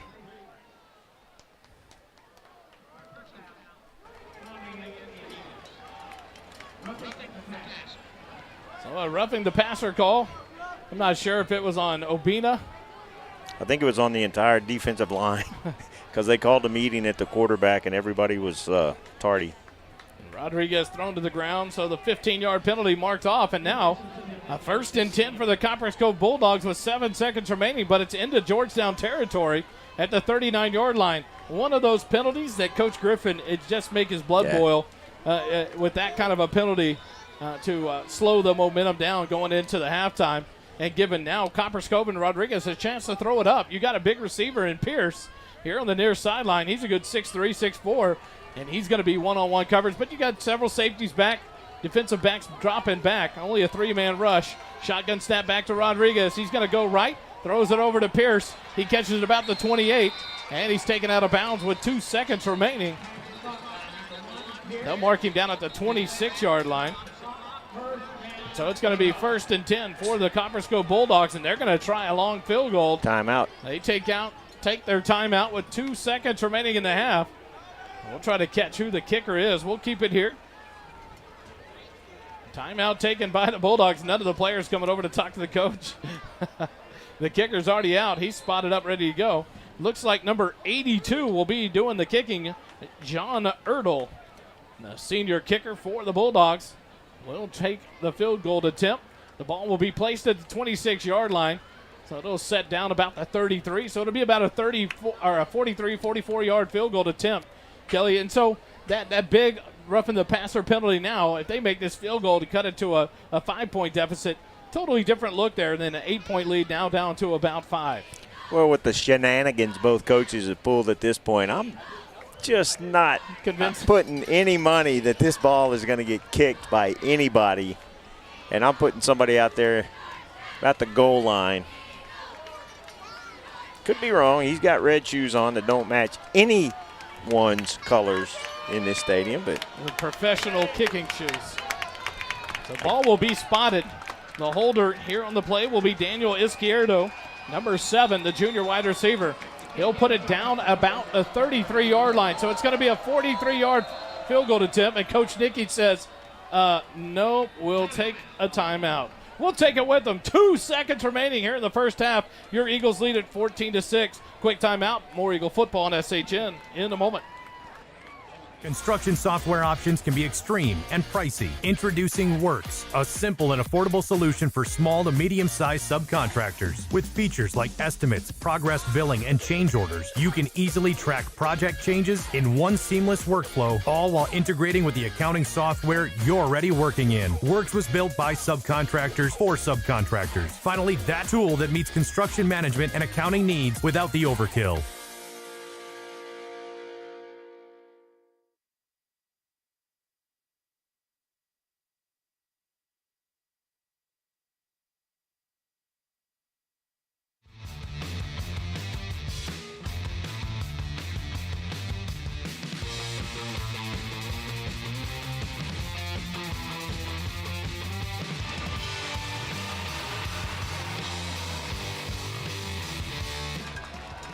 All right, we're back for the final 2 seconds here in the first half.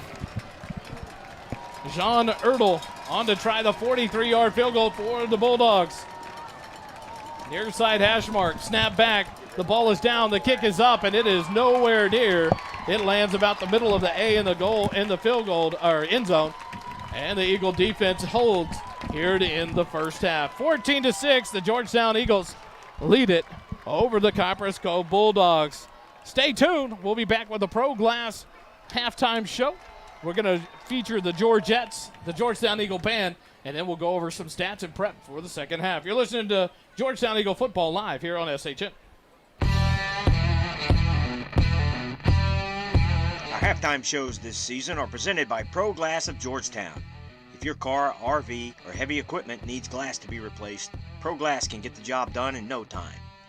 Our local family-owned business stands behind its work with a limited lifetime warranty for as long as you own the car. We are the Central Texas choice for RV, heavy equipment, and auto glass since 1998. Windshield chip repairs in under 30 minutes, no appointment necessary. Visit our website at www.proglasstx.com or call 512-930-1365.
And now we bring you back during the Pro Glass halftime for the Georgettes.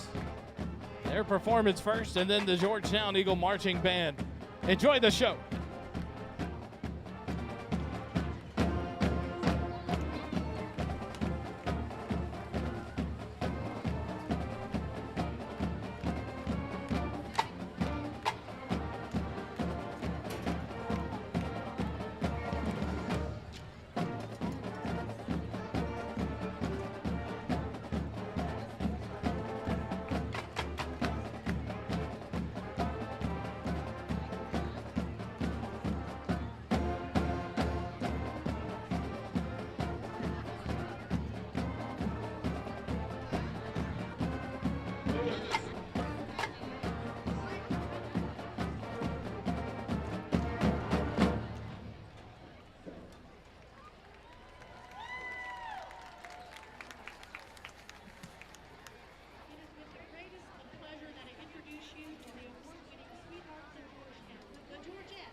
Our halftime shows this season are presented by Pro Glass of Georgetown.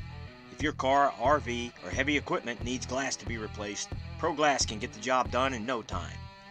Our local, family-owned business stands behind its work with a limited lifetime warranty for as long as you own the car.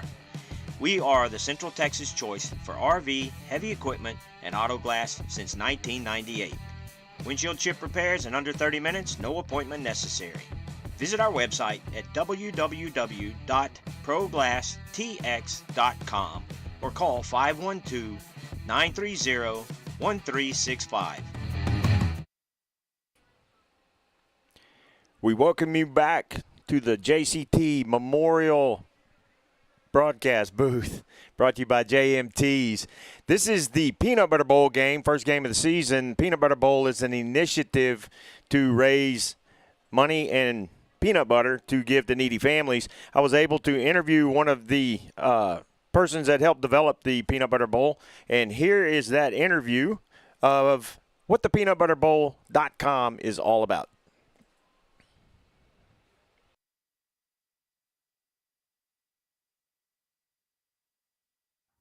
We welcome to the Pro Glass Georgetown halftime show Steve Teal from peanutbutterbowl.com. Steve, thanks for taking the time to join us.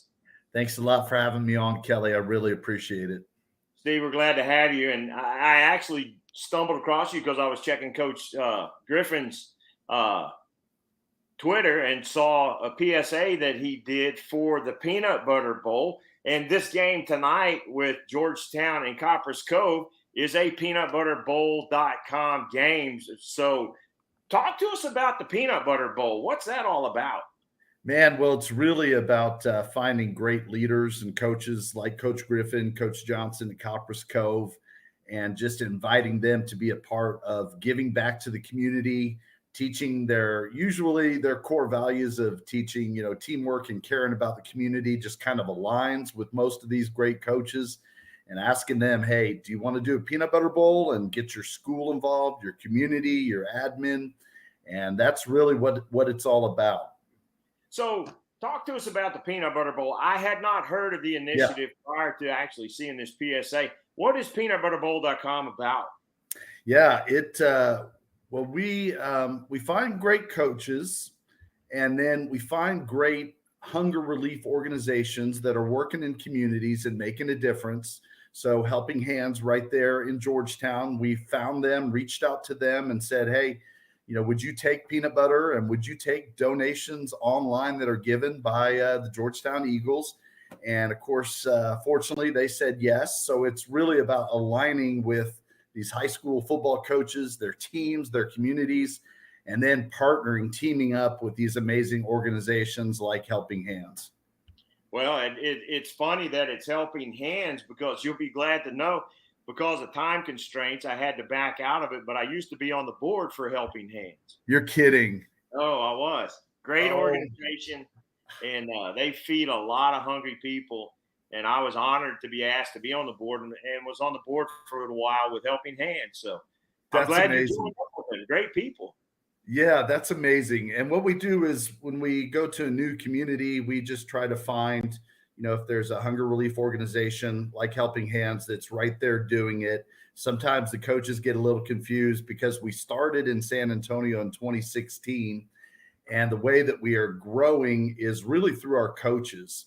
So Coach Ron Ritteman, I started it with him in San Antonio in 2016, and another coach, Jeff Fleener, just 2 teams in San Antonio. And then we just slowly, kind of methodically grew a little bit at a time. And then Coach Ritteman will reach out to other coaches that he knows. And then we also have, in this case, we did Copperas Cove last year, and we've asked schools this year to make it their opening weekend. And so we asked Copperas Cove, would they reach out to Georgetown and see if they'd be willing to do this as a peanut butter bowl. And as you know, fortunately, Coach Griffin said, yes, absolutely. Yeah, I'm not surprised to hear that. Coach Griffin does a lot and encourages his players. Matter of fact, all the players are involved in some way in the community in that. So what exactly do you guys do? I know y'all are gathering peanut butter, and you're having the teams gather peanut butter, almost little competition to it between the teams to see who can gather the most peanut butter. But what happens with this peanut butter? So what we do is, especially as we've grown so much in the beginning days, in the first several years, I would show up with some volunteers because we would have one game on one weekend. And then maybe another weekend I would show up at the game. But what we've actually started to do is encourage coaches, like collect the month leading up to Peanut Butter Bowl or the week leading up to Peanut Butter Bowl. And then what we do is we ask Helping Hands, and we coordinate. Fortunately, I have a great coordinator, Michelle Graves, that will be coordinating with Helping Hands and scheduling with Coach Griffin, to say, all right, you go and pick up that peanut butter Monday or Tuesday. Here's your time when you're going to get that peanut butter. And then any online donations that we take. So what we do is, at $2 a jar, if somebody goes online right now and gives $10, and they just go to the drop-down menu and you pick Georgetown Eagles, then what we're going to do is we're going to have our bookkeeper tabulate all the giving that's happened for Georgetown, and we're going to cut a check for Helping Hands, and we're going to be excited to give it over to them. So that's kind of how it works. And when you find great organizations like Helping Hands, then you just turn them loose and say, keep doing what you're doing. So if people want to help out, they can go to peanutbutterbowl.com. Yes. And there are links there where they can make donations and figure out how to get a little more involved. And I know it sounds kind of strange to some people that peanut butter is the I guess, condiment of choice. Yeah. But peanut butter is actually a staple in feeding needy communities, is it not? It is. And you would know that. I mean, from your involvement with Helping Hands. No, you would know that, though, just because peanut butter has a great shelf life. It's got the protein. Even football coaches themselves, when I tell them about peanut butter bowls, sometimes they'll open up a desk and they'll hold up a jar because they're going, 12 hours a day, 14 hours a day, some of those days, and they need that quick kind of pickup. And they also sometimes have peanut butter that they provide for their kids that need that protein. So, and the way it happened for me, Kelly, was I was doing a radio and podcast show. It was actually the first one I was doing. And I was at a ministry called Daily Bread Ministries in San Antonio. And I was getting a tour, and I saw all this peanut butter. And I just asked the founder of Daily Bread, I said, what's that peanut butter for? And he said, well, that's for another ministry called Snack Pack for Kids. And they feed kids that don't have food on the weekends. And to me, Kelly, I'm a man of faith. I'm the pastor. I mean, I just felt like God just gave me the idea for Peanut Butter Bowl right then on the spot. And it so happened that, I've got at the time 2 friends, one close friend that's about my age, Coach Ritteman, and then the other head coach, Jeff Fleener, who used to be in my youth group when I was a youth pastor way back then. And now he was a head coach playing against Coach Ritteman. And so I just knew Peanut Butter Bowl, we could do that. We could feed people, make a difference in the community. But also at the end of the game, one of those coaches that knows each other real well, they're going to be disappointed. And the other coach is going to be a little bit happy. But we're going to be able to say, when we feed people in need, we all win. And that's what happened. The first time they played in a Peanut Butter Bowl, one guy's going to win, one guy's going to lose. But even after the game, and I won't say who lost, but that coach, he said to me, well, we did something good. So we really do. We all win. Well, and it's amazing. We're honored and glad that we could bring some awareness of this to our community here in Georgetown, to our viewers. And, it adds something now to our daily prayers and give us this day our daily bread and some peanut butter. Yes. So we can help some others. I love it, Kelly. That's great. And we really appreciate you guys and getting the word out, because there's somebody who's watching tonight who didn't hear about Peanut Butter Bowl. And right now, they'll go over to peanutbutterbowl.com. There's a donate button, like we said, and pick out Georgetown and give $10. That'll be 5 jars. And Helping Hands, they'll stretch that dollar a lot more than that. But that's how we keep track of how people give. So thank you guys so much. And we look forward to partnering with Georgetown and Coach Griffin moving forward. And I know this year's going to be a success, but I feel like the next year will just be even bigger and we'll get more momentum, and it should be a great thing. Well, and we now that we know about it here at SHN Sports, we'll get actively involved too, and we will help put the word out there for others as well in our games. And this won't be the only game that we mention, peanutbutterbowl.com. So we'll keep you guys on our list, keep you guys in our prayers, and we're thankful for your willingness to help in the communities like this. It sure makes a difference. Well, thank you so much, Kelly. And it's just an honor, and it's an honor to get to meet people like you that are leaders in the community and just helping to get the word out. So just thank you so much.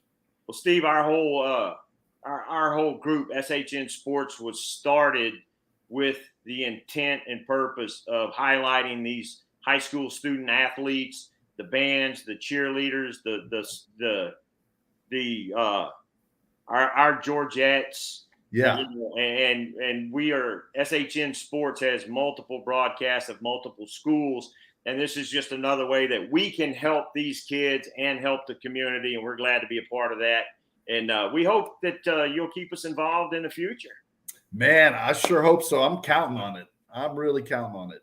Well, all you got to do is go to YouTube and search SHN Sports Georgetown, and you can watch our broadcast. I think it's the best one in the country, but I'm a little biased to that. But we love the opportunity to bring in groups like yours and help people be aware of more ways they can help in the community. Georgetown is a phenomenal community. Mm-hmm. Tons of people love to get involved and volunteer and help out. If they can't get involved any other way, they're pretty good about giving money so that others can be helped. So, Steve, thank you for joining us today. Folks, if you have the opportunity, go to peanutbutterbowl.com, make a donation, and you'll help feed some needy people, not only in our community, but in communities all over this wonderful state that we call home. So, Steve, thanks for joining us.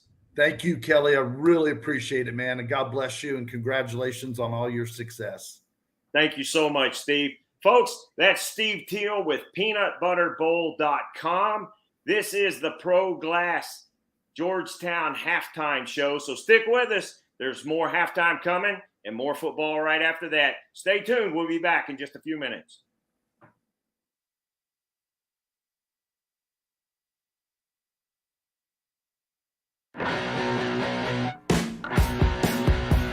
The JCT broadcast booth is sponsored by JMT's in Round Rock.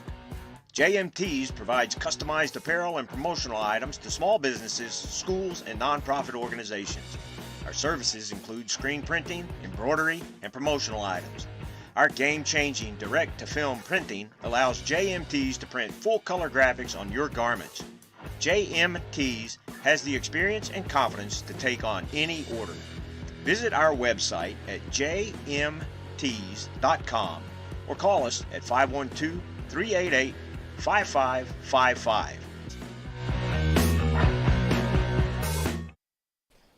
Welcome into the JCT Memorial Broadcast Booth, brought to you by JMTs. We love JMTs, and thanks for their sponsorship of such an important time. And guys, I thank you as the JCT booth meaningful to me and my family after a rough July. But we come back our first halftime. I tell you what. The Pro Glass halftime. The Pro Glass halftime. We appreciate the Pope family and their sponsorship of Georgetown Eagle football. The Georgetown Eagle football halftime show brought to you by Pro Glass each and every week. Dave, your thoughts on the first half? The Eagle defense makes a stand there. The 43-yard field goal attempt, no good, and the Eagles go into the halftime with an 8-point lead. A different look team, and the first game of the year, working out some kinks. Walk us through your thoughts of the first half. I like what I'm seeing out of the defense, Wally. The offense is fun to see the firing around, running around and stuff, and it kind of reminds me of Texas and Colt McCoy days. And then, just knocking off the cobwebs a little bit and getting all the rust off. And it's the first game of the season, so we're not going to have perfection. But, boy, I sure am happy with what I'm seeing with the defense.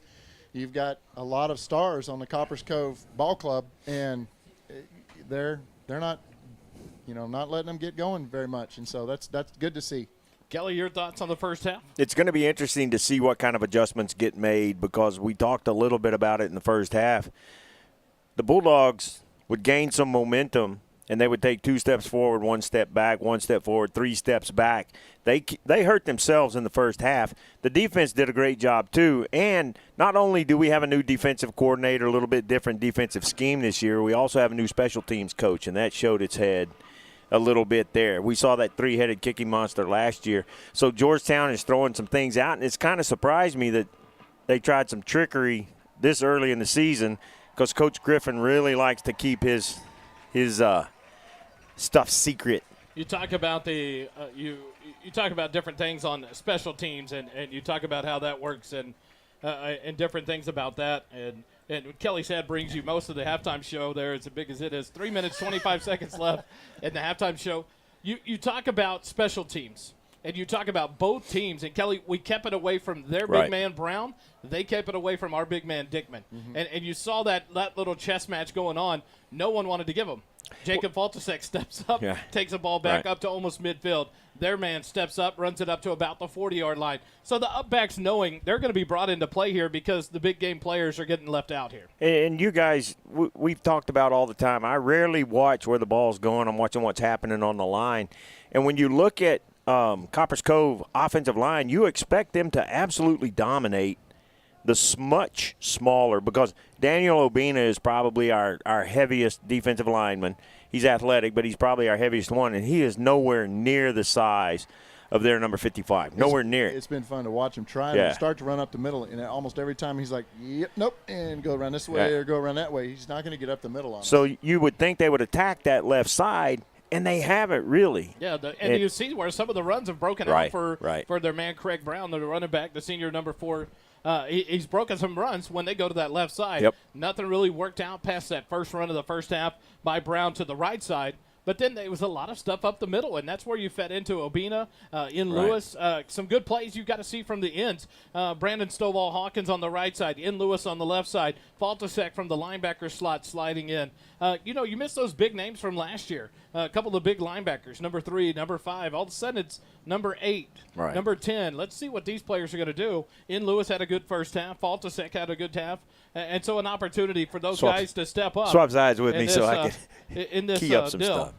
Sorry. So let's take a quick break. We'll come back. We've got about a minute left here on the halftime. Actually, they've cut it off the board, so we'll prep. One more shout-out to Pro Glass for the halftime.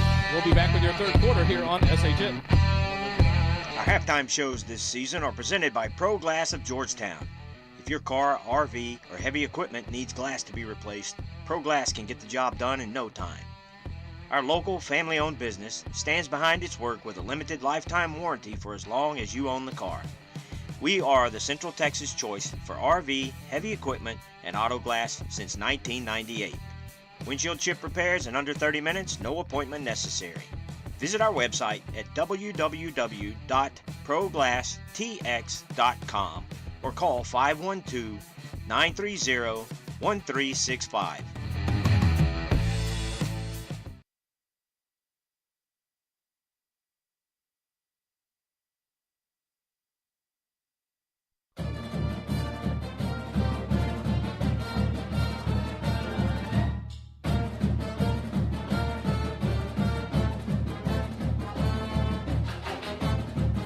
Back for the third quarter, the Nathaniel Funk Edward Jones third quarter.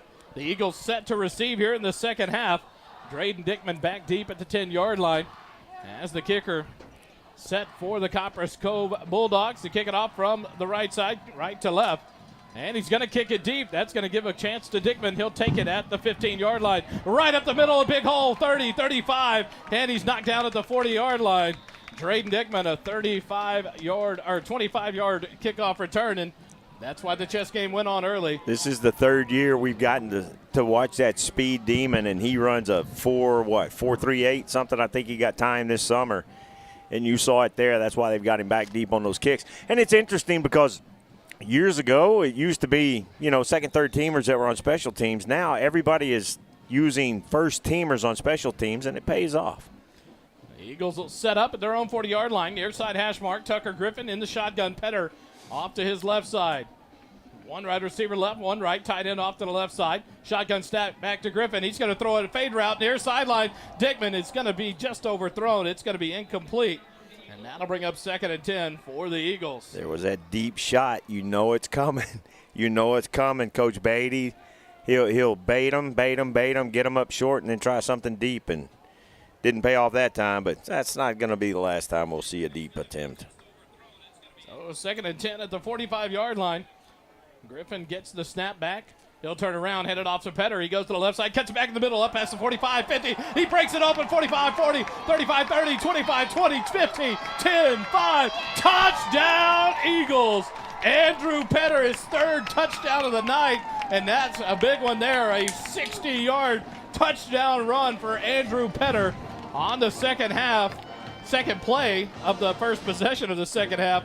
What a run by Andrew Petter. I'm going to be honest with you. I didn't know Andrew had that kind of breakaway speed like that. After about that first 25 yards, I thought somebody was going to catch him, but I saw some speed. I didn't know he had that much speed for that long of a run. What a great run. Patient run, too. He waited for those holes to open. The Georgetown Lumber and Supply extra point attempt up and good by Aaron Guzman. And the Eagles jump up quickly on the Bulldogs, 21-6, a 15-point lead with 11:38 left here in the third quarter. We've just been excited about seeing him running all year, and we finally got to see a big run. He bulked up in the offseason, and now we're getting to see that. It's fun. Quick timeout. Back with more action. Georgetown Eagle football continues on SHN in a moment. The third quarter of tonight's game is brought to you by Nathaniel Funk, your Leander, Georgetown, Edward Jones financial advisor at 1640 Highland Falls Drive, Suite 801, Leander, Texas, 78641. Learn how he can help you with your financial goals. Visit edwardjones.com/Nathaniel Funk for more.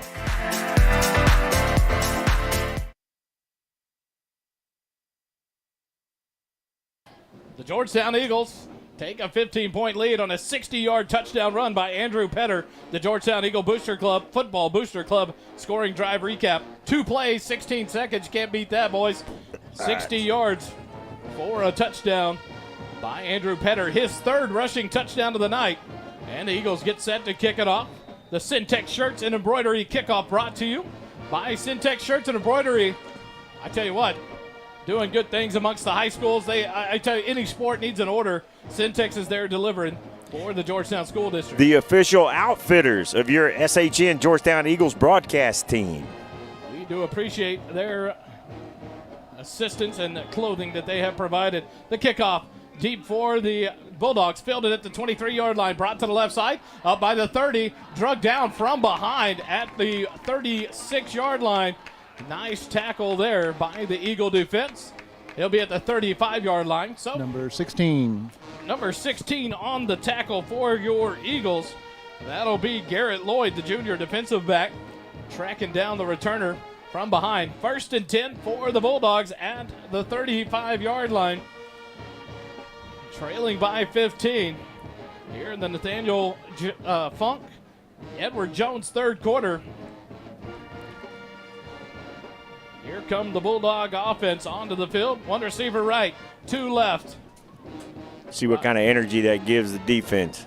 Rodriguez, shotgun snap on the near side, turns around, hands it off to Brown, cuts back to the left, makes a man miss up past the 40, and then he's stacked up there at about the 42-yard line where they're going to spot him. That'll be a gain of 7. It'll bring up a 2nd and 3 for the Bulldogs. Dave was right earlier about Copperas Cove having a really good third quarter last year, and I would imagine Coach Griffin reminded this team about that. They're running there to that left side that we were talking about behind Mike Uini, the junior offensive lineman. 2nd and 4 from the 42. 2nd and 3 from the 42. Handoff to Brown, and he's stacked up and drugged backwards. Ball's loose! Eagles going to jump on it. No, it's free, and it's going to get out of bounds. Did they get it? No. No, they didn't. And it'll be Cove's ball right there for a first down. Good hustle there. Brandon Stovall Hawkins came over, flying over, trying to save it. He laid out for an effort there. And also number 39, Tyler Duncan. That almost looked like a forward pass. And it looks like they're calling it, Kelly. It looks like they're backing him up. It was. He actually threw it with his right hand. So they're going to mark him down at the line of scrimmage. So it's going to be 3rd and about 3. That was an illegal forward pass. So they don't give him the yardage. They're going to say he just fumbled it forward, can't gain off of it. So it's 3rd and 3 for the Bulldogs. Near side hash mark, shotgun snap back to Rodriguez. Fakes the handoff, he drops back to pass. Valenta pressures him. Are they going to get him? No, and he dumps it out wide. Incomplete, and that'll bring up 4th down. The flag. They're calling pass interference. On the far sideline in front of the Cove bench. And now Coach Griffin saying, hey, that ball was uncatchable, which it was. It was good 8 or 10 yards over the head and downfield from the receiver.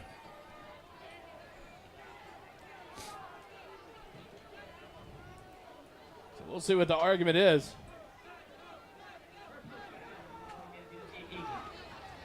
Called a personal foul.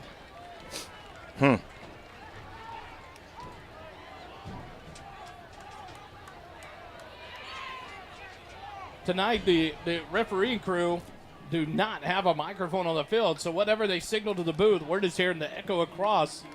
But that's a big 15-yard penalty, which would have been on a 4th down now after the incomplete pass. So the drive will remain alive for the Bulldogs of Copperas Cove, now into Georgetown territory. They'll be all the way down to the 43-yard line of Georgetown. 1st and 10, 10:07 left in the 3rd quarter. Rodriguez back to pass. Valenta should have been a block in the back. And now a sack. Daniel Obina gets Rodriguez back in the backfield. Number 39, Tyler.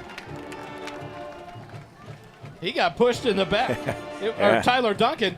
It was a straight push in the back by Uini, the big left tackle. Right. And it should have been a block in the back. He's struggling tonight. I can't say his – I mispronounce his name every time I talk about it.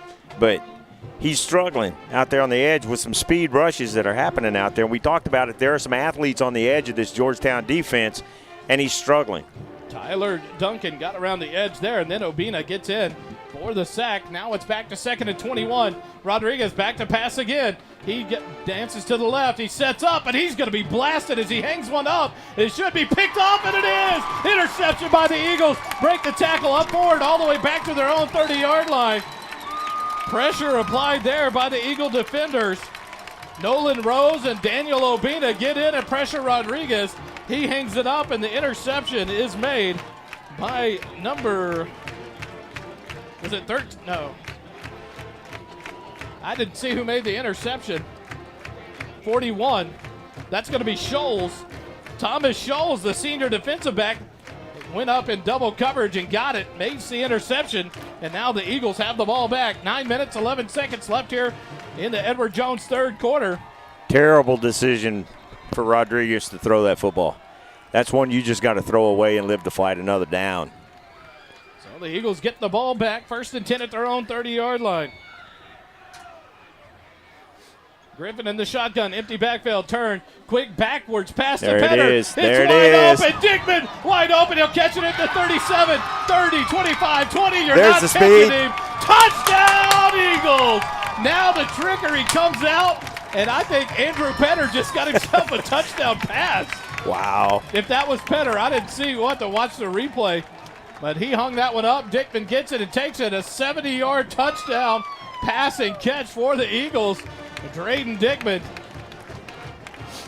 There's his dad. He's excited. Yeah. Heck yeah, Drayden Dickman going to get it and then outrunning the coverage.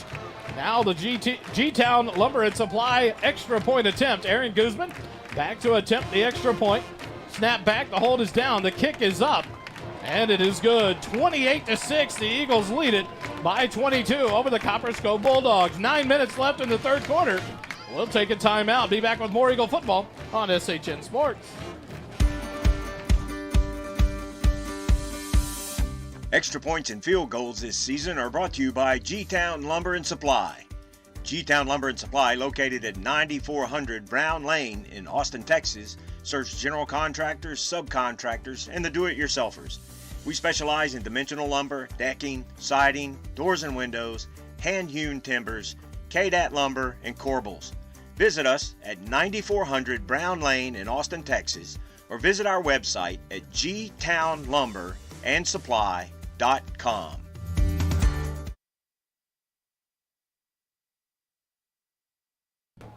Now the band getting into it down there. We go to the crowd mic. Listen in and enjoy.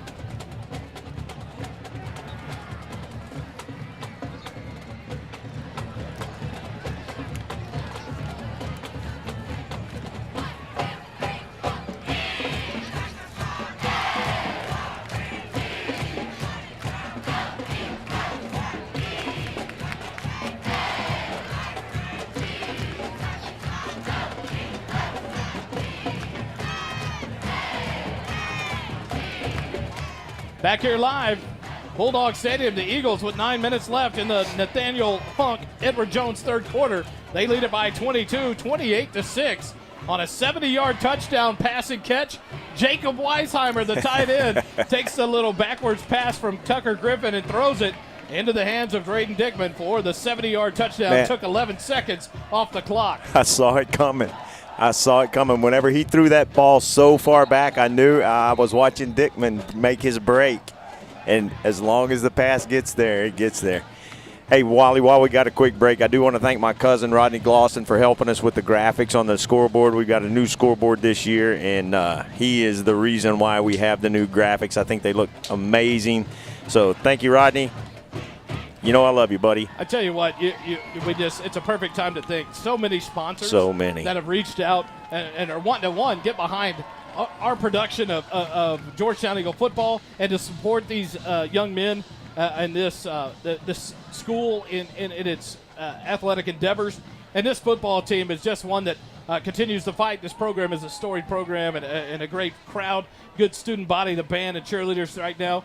But, man, the sponsors have just shown up and shown out this year, and we are really appreciative of each and every one. And then to your cousin Rodney for his support. Hey, don't forget, we haven't even mentioned him tonight, and we've got to and we will again.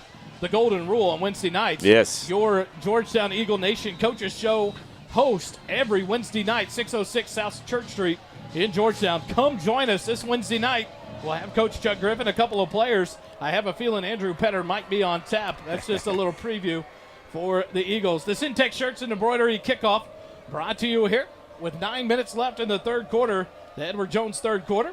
Guzman will put it into play straight down the middle of the field, and it's going to bounce at the 20. It'll finally be filled at 21. Brown comes to the left side, and he's going to be tackled, finally drug out of bounds there. Nice tackle by number 18. That's going to be Cohen Whitman. Brown out of bounds at about the 35-yard line. And it'll be 1st and 10 for the Bulldogs. Number 23 to Luncharu. for them, for Copperas Cove. He did what you got to do now on the blind side. He just kind of fanned the kid whenever he could have absolutely just blasted him and didn't. And that rule change has helped keep some players healthy. But I appreciate him not knocking somebody unconscious because it was there. Exactly what it's about, right. Keeping these kids healthy and allowing them to compete. Once they're hurt, it's just dangerous. And this is a tough sport. 1st and 10 for the Bulldogs at their own 35-yard line. Shotgun snap back. Rodriguez will pull it out of the belly of Brown. He'll keep it to the right side around past the 40, 45 up to midfield where he's drug out of bounds there. At midfield, another first down for the Bulldogs. A nice tackle there on the far side. On the edge, somebody got away with a little hold out there on the corner. By number 41, Thomas Scholes. Good pursuit there from Scholes. Into the ball game, come running on the field for the Eagles in the defensive backfield. Osiris Presley checks in. He'll replace Leo Diaz over on the far side. For the Eagles, 1st and 10 at midfield, turn around, hand it to Brown this time, cut back up the middle, and he's hit. Brandon Stovall Hawkins hits him first, and then gets a little help about the 45, make it the 44-yard line, a gain of 6. And that'll bring up 2nd and 4 for the Bulldogs. Nice little jump cut there on that run. He's got some moves there. He does. He's shifty, and he runs the ball well. He just hasn't had a whole lot of openings. Had some luck out on the edges, and that's really the first time he's had much success in the middle. 2nd and 4 from the 44-yard line of Georgetown. Turn around, headed off to Brown to the right side. Stops, cuts back, and he's stacked up, but breaks free and dives forward. So he luckily gets back and gets a yard. He was hit about 2 yards deep. And now Brown scampers forward for about a yard, so it's going to bring up 3rd and 2 or 3rd and 3. Number 16 for the Eagles, Garrett Lloyd. Garrett Lloyd's out there on the end. Look at his shoulder pad sticking out. It's because he just got pulled up around his neck by the right tackle. 3rd and 2 for the Bulldogs from the 42 of Georgetown. And there's a false start here. You got a false start on the receiver. If you got anything, you got a double penalty. Yeah, we got the false start. Hawkins Stovall jumps off sides, and then the receiver, number 2, Tristan Glass, jumped early. Brandon didn't make contact, but he was in the neutral zone. There you go. There we go. That's the right call. It'll be a false start penalty on the Bulldogs, so that'll back them up from 3rd and 2 to a 3rd and 7 from the Georgetown 47-yard line. Are they chanting Stovall? Brandon's got some fans. And they're wanting it to be defensive, but Stovall Hawkins didn't touch anybody. You know why they're chanting his name? He's a baseball champion. And he's got magnificent hair. I told him I was going to talk about it. The hair on that kid's head is just magnificent. That's the only word I can use for it. Yeah, there's a lot of hair product on this team because these kids they've got some hairstyles. It's awesome. 3rd and 7 for the Bulldogs. 7:31 left here in the Edward Jones third quarter. Rodriguez to pass. Throws it out to the right side. Pierce, he'll make the catch. And he's taken down, but he got enough for a first down up to the 35 of Georgetown. So the Bulldogs stay alive there. Rodriguez doesn't have the strongest arm, and I'm surprised they haven't called more of those quick outs, some slant patterns, some hooks in the flat, crossing routes over the middle, some quick passes for him to hit, because when he's tried to go deep, they have not had any success on that. There's just not a lot on the football. Snap back to Rodriguez. He drops back. Another block in the back not called. Almost got a sack. Breaks free. Rodriguez scrambles, and now he's brought down. Back behind the line, all the way back to the 40. That should be intentional grounding, because he threw that ball forward, didn't make it to the line of scrimmage. All right, the pass has to make it to the line of scrimmage. And he's either down or that's an illegal forward pass. That's not an incompletion.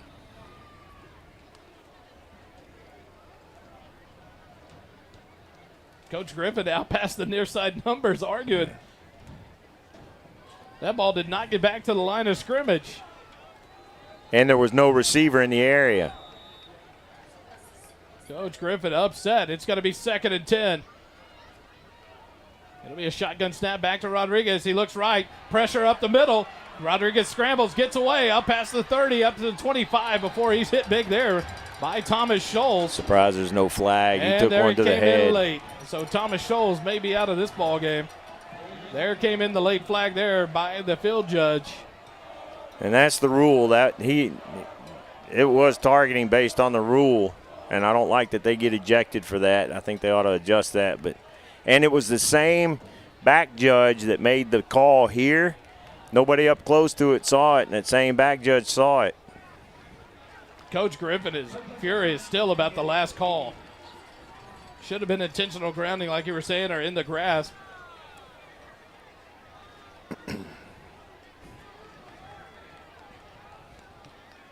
He is in the ear of the near side official. But that's going to be a personal foul penalty. They didn't call targeting. No, just personal foul, no ejection. So Thomas Scholes stays in the ball game. Now the sideline judge is coming in to talk to the officials. It's that famous recipe exchange that they have every once in a while. They've had it several times tonight. So it'll be 1st and 10 from the 13-yard line. 6:18 left in the Edward Jones third quarter. Coach Griffin not happy. That total escape there on second down doesn't happen. It's a good long. It's 2nd and 20 almost, and now it's a 1st and 10 at the 13-yard line. Rodriguez shotgun snap back. He looks deep. He's going to the end zone, throws it short. Pierce cuts his route. Could have been a pass interference on offense. He pushed off on Diaz, and Diaz was asking for it.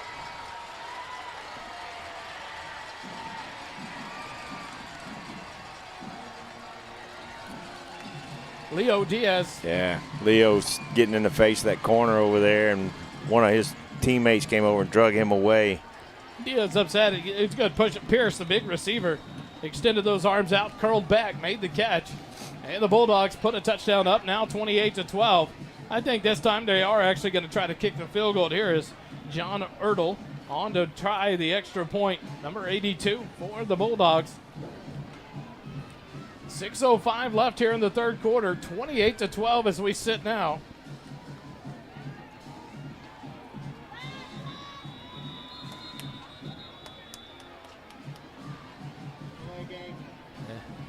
And now a penalty, delay of game on the Bulldogs, so that'll back them up. So the extra point will not be just a 20-yard chip shot. It'll back it up to a 25-yard attempt. Or did they give them a timeout, Dave? Yep.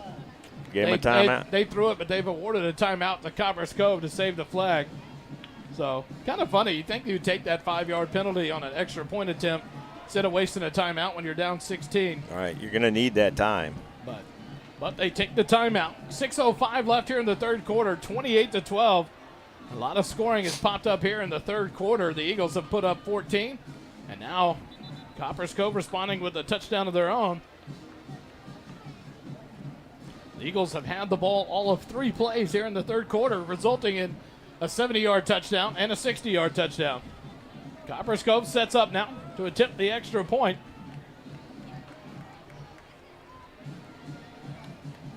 Ertl stands about the 13-yard line. Number 7 in the shotgun snap is Chiardo. He'll take the direct snap right up the middle, and they'll push the pile forward for the 2-point conversion. The special teams not sitting there, I guess, ready for that one. So it moves the score down to 14 now. And now a player just threw his helmet for Copperas Cove. I'm surprised the flag hasn't come out there. There's one on the ground. Is there a flag out? I thought there was. What's that laying on the ground? See it between the hash marks and the sideline? Oh, guess it's not a flag. Number 99 for the Copperas Cove Bulldogs. His helmet went rolling. Dominique Weich, junior defensive lineman. The helmet went from about the 10-yard line all the way to the end zone. So we set it all up, 28-14. The Eagles lead it by 14 over Copperas Cove. 6:05 left here in the third quarter. A 60-yard touchdown run by Andrew Petter on the second play of the first drive here in the third quarter. And then a little trickeration from the Eagles. The backwards lateral pass from Tucker Griffin to Jacob Weisheimer. And he lays it out for Drayton Dickman, who makes the catch at about the 37-yard line and runs it all the way in. A 70-yard touchdown catch and run for Drayden Dickman. We got to say hello to Miss Peggy. Miss Peggy Griffin, mother of Coach Griffin, grandmother of quarterback Tucker Griffin. Hopefully listening in again. Back in Florida. Hope she's doing well. Isaac Miller gave us that reminder. I love it when we have the returning viewers who know our shtick. I love the Griffin family. Miss Peggy had a great interview with her last year. Yeah. Fun to talk to. Coach Griffin heard one of those cornbread recipes go out, so he's down there trying to get one from the referees. And he is still, and he's he's so in at the it. ear now of the referee about that penalty. Yeah. Like you said, Kelly, that ball from Rodriguez did not get back to the line of scrimmage. No one's around. It doesn't matter. He's outside the tackle box at the sideline. Well, and I think what he's so upset about is they called it an incomplete pass. And if they called it an incomplete pass, it didn't get back to the line of scrimmage. There was no receiver in the area, and he was either down or it was grounding. And I understand him being upset, but I think part of that upset is keeping his players focused when you're up 28-6. And I think he's wanting them to get back focused, so he's going to chew on the referees a little bit. Got to watch for any onside kicks here. Copperas Cove willing to pull out the tricks, and here it comes. Near side, it's batted, and it's into the hands of Copperas Cove. The Eagles weren't ready for it. They only had 5 men across the front, and it went off of Tyler Duncan and recovered by number 5, Trey Fawcett for the Bulldogs. Special teams tonight. I have a feeling that may be a focus this week for the Eagles. Yeah. And it's hard to work on that. It's the same guys. They know what you're running. They know what you're doing. But now to be prepared with that. We sat here and watched as we got ready today. They came out, several people working on putting that ball, that onside kick, into motion over to some coaches standing here on the sideline, getting it at 10 yards, trying to get that hop. And it went off of Tyler Duncan and right into the arms of a Bulldog defender. And now Copperas Cove has it, 1st and 10 at midfield. Landry Leggett telling his teammates out there to get focused again. 1st and 10, 6 minutes left here in the third quarter. Copperas Cove has it at midfield. Rodriguez, swing pass out to the right side, overthrows Brown, but they're going to call it a incomplete pass. Yeah, that was That was very close, too, though. Rodriguez threw it from the 45, and it touched the hand of Brown right about the 45, halfway to the 46. Now you're going to get to see what this Georgetown defense is made of. They've had no rest, and they've got to get right back out there on the field. And just like the baseball team, shake it off and get back out there and make a good stop. And this is where the new installation from Coach Nicky and his scheme and his enthusiasm and his energy has to come across with these players and their response. 2nd and 10 from midfield. Now another swing pass out, caught at the 45, up to the 50 and hit there. Falls forward to about the 48, make it the 47 of Georgetown. So it'll be about a 3-yard gain. When the Eagle defense has sent some pressure, they've had some success getting there. We got a player injured. One of the Eagle defenders down on the far side. Now he rocks up from his back. Now he sits up. Training staff from Copperas Cove out. There is Chad Hennessy, the athletic trainer for your Georgetown Eagles. All the way across the field to the far side numbers to check on the down Eagle player. Looks like In Lewis. Number 10, In Lewis.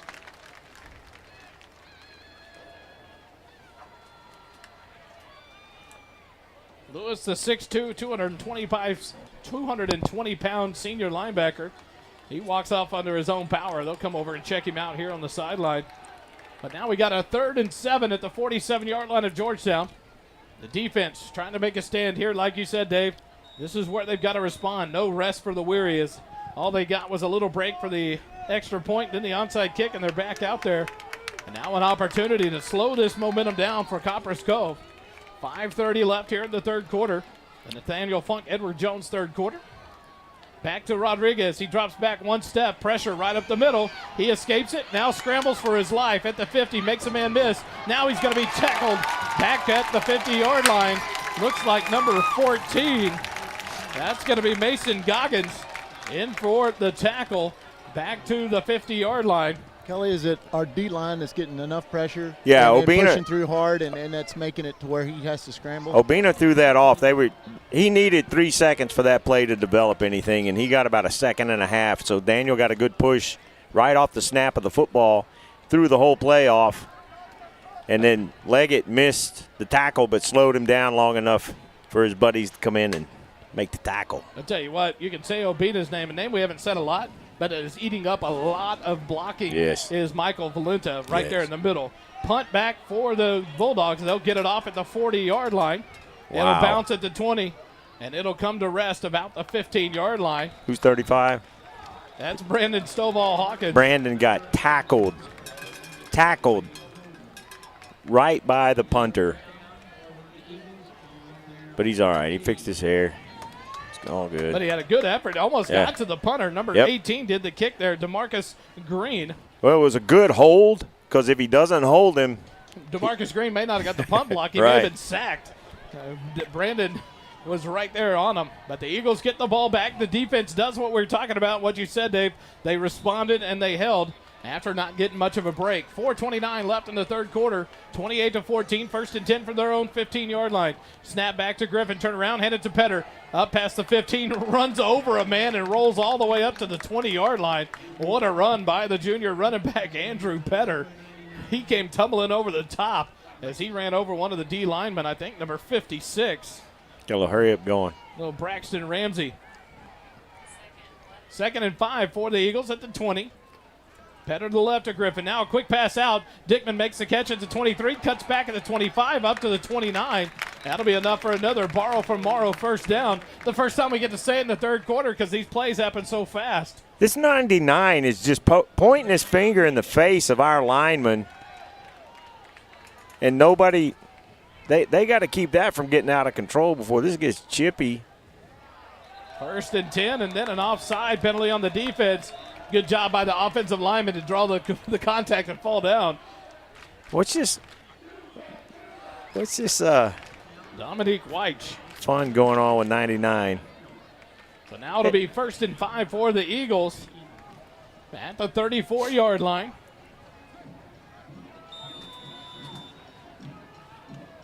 Petter offset to the right side of Griffin. One receiver right, one left. They'll check. Griffin looks back over to the sideline. They'll get the call here, slowing things down. Almost drew another offsides by the Bulldogs. Now back at behind center. Shotgun snap back to Griffin. He'll turn around, hand it to Petter. Left side, hesitates, now fights through the line, but he's drugged down there at the 35-yard line. Nice tackle by number 24. That'll be Kevin Pontius. Nice job of shooting the gap and holding on. When he had that hard count there, and he almost jumped up, the whole student section went, oh.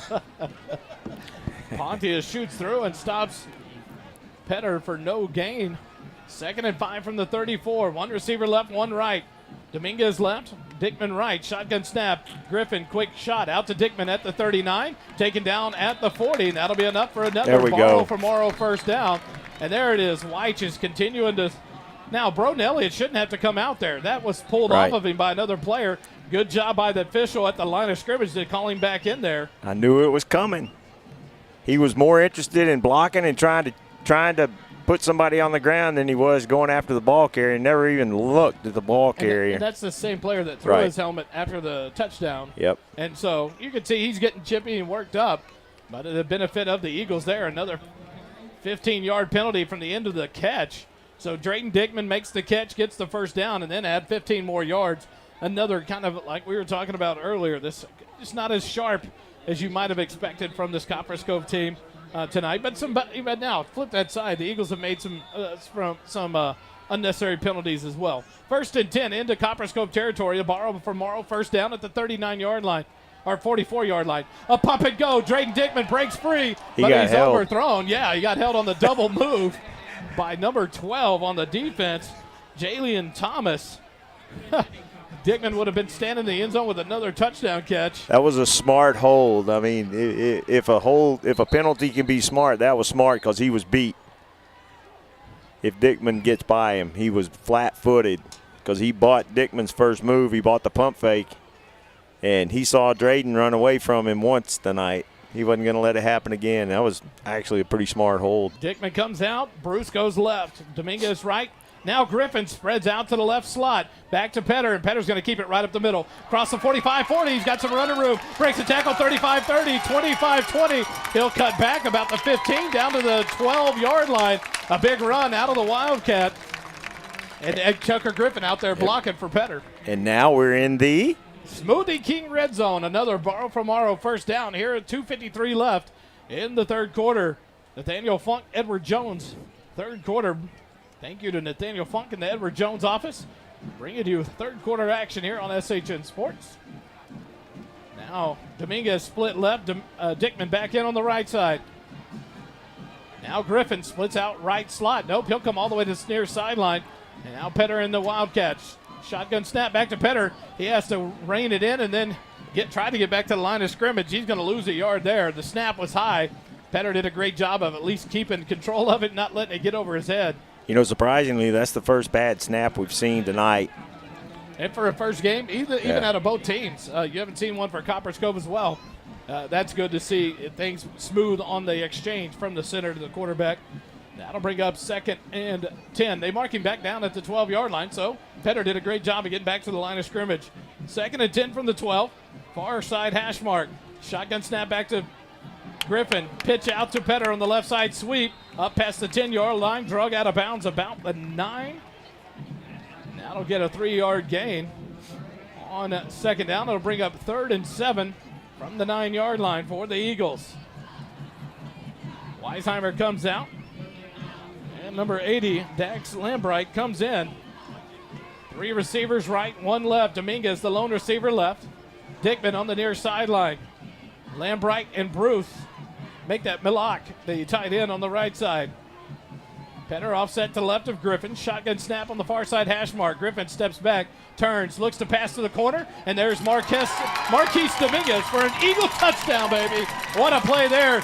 Petter went out into the flat. He drew one of the defenders, and Marquise Dominguez open for the touchdown catch from Tucker Griffin.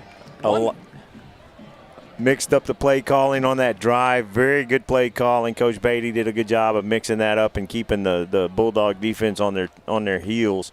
And they literally were on their heels several times on that drive. The Georgetown Lumber and Supply extra point attempt. Snap back. The hold is down, and the extra point attempt is good by Aaron Guzman.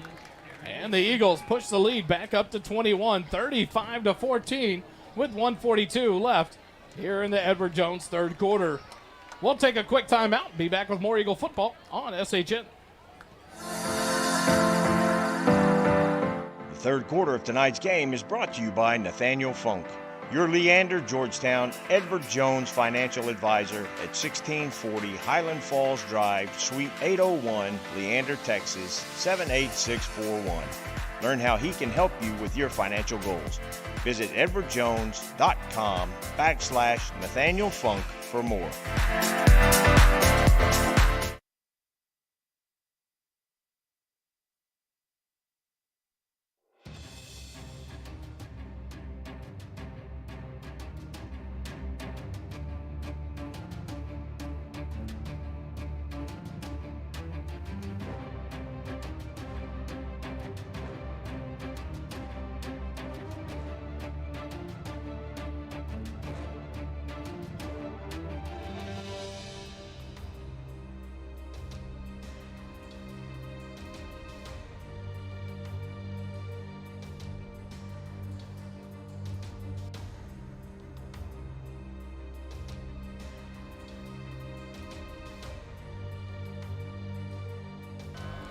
And back for the Syntex shirts and embroidery kickoff.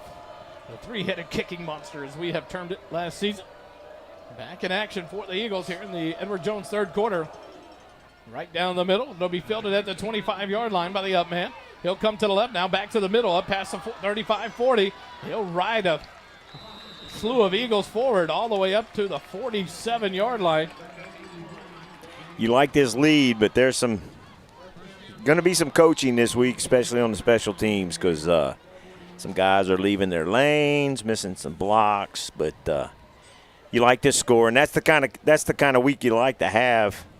Eagles keep this up for one more quarter, and then go work out the kinks, get ready for a tough game next week. In the third quarter, Maynard leads LBJ 19-6. Round Rock leads Weiss 31-14.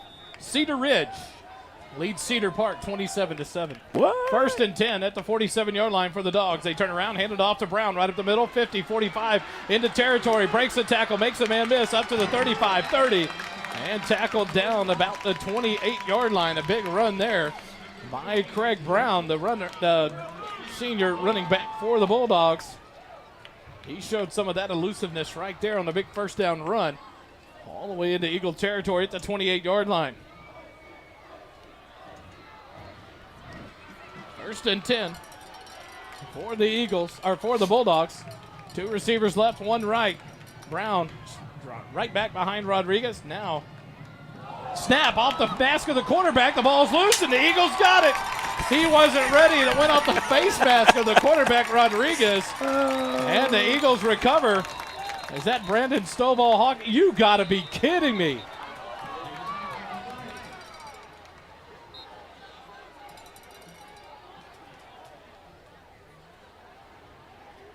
We're getting an unsportsmanlike conduct penalty. They call it an illegal motion. What?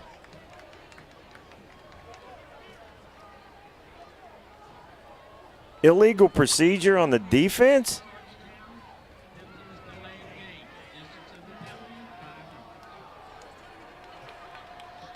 So Georgetown gets the ball back.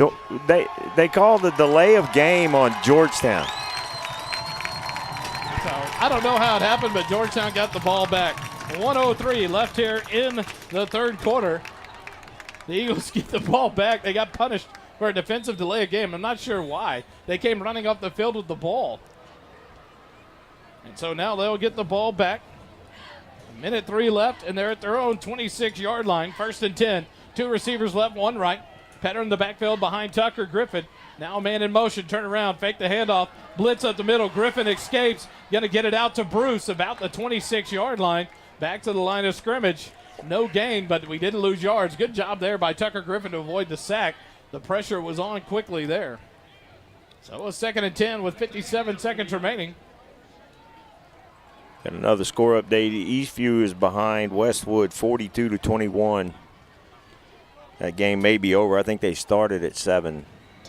Hutto leads San Marcos 31-14 at San Marcos at the half. The hippopotami. And now another whistle. It really is. It's hard to. I hate that we can't give the listeners and the viewers an update on what's going on when we can't hear the officials when they announce a penalty with no sound system. Back home next week, you'll get the friendly confines of Birkelbach Field. I'm glad it hasn't happened, but these referees are letting the coaches be in their ears out on the field a whole lot. And I'm kind of surprised there hadn't been a penalty on one or both of these benches, because both these benches are lighting these guys up. So can't tell if someone called a timeout or what. But now here comes the head referee over to talk to Coach Griffin. The clock stopped, but no one signaled an incomplete pass. But the clock stopped on the completion if it was complete pass. So 57 seconds remains on the clock here in the 3rd quarter. 3rd quarter sponsor this year for Eagle football, Nathaniel Funk, Edward Jones. So it's going to be 2nd and 10 from the 26-yard line. 2 receivers left, 2 right. Petter to the left side of Griffin in the shotgun. Dickman in motion.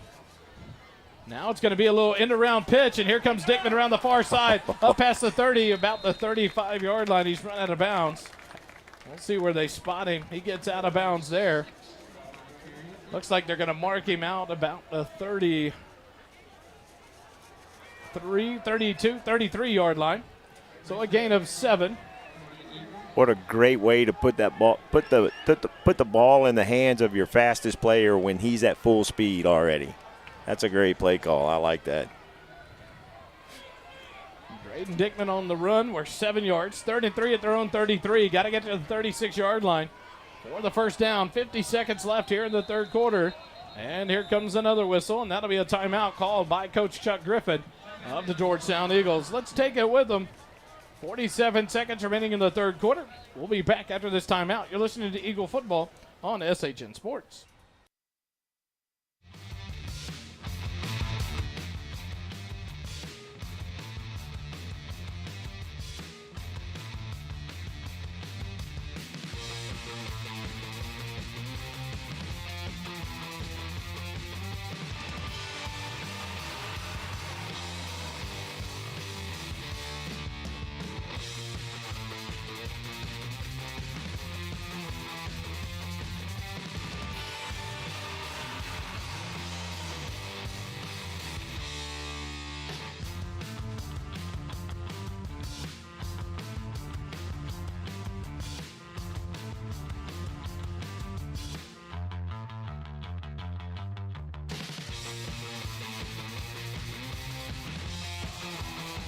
3rd and 3. They go to the Wildcat.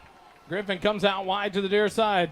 Snap back to Petter. He's going to run it up the middle. Now cuts to the right side. Up past the 35. Face mask. There comes the flag. And Petter will spin through. The ball comes out. And they're going to let it go like it was live. But that one will come back as the face mask was thrown already. Petter actually was down when that ball came out. Yeah. He'd spun around. He got enough for the first down on his own. But 3 flags hit the ground. And we love it.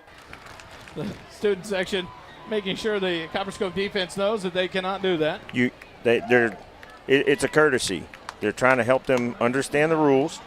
That is way to play with other schools and intermingle amongst students. Yeah, it's good sportsmanship. The student bodies interacting. And it's in a positive way. They're clapping with it. Yes, absolutely. It's a positive reinforcement on a negative action. So the penalty called there. So full of and bull. Here comes the mark-off. So the Eagles will take it from about their own 36, 37-yard line into Copperas Cove territory. 1st and 10, a borrow from Morrow. First down at the 49 of Copperas Cove. 2 receivers left, 1 right. Running back offset to the left of Griffin. Now the tight end in motion to the right side. Here's the handoff to Justice. He'll come to the right side. His first carry. Not Justice, I apologize. That was number 26, Cody Holobeck. He gets it up to the 45-yard line, a gain of 4. That'll bring up 2nd and 6. 15 seconds left here in the 3rd quarter. I think the Eagles will just let this one run out here in the Edward Jones 3rd quarter. 35-14. The Eagles lead it by 21 over Copperas Cove. We'll take a timeout. Be back with the 4th quarter. You're listening to Eagle Football here on SHN Sports.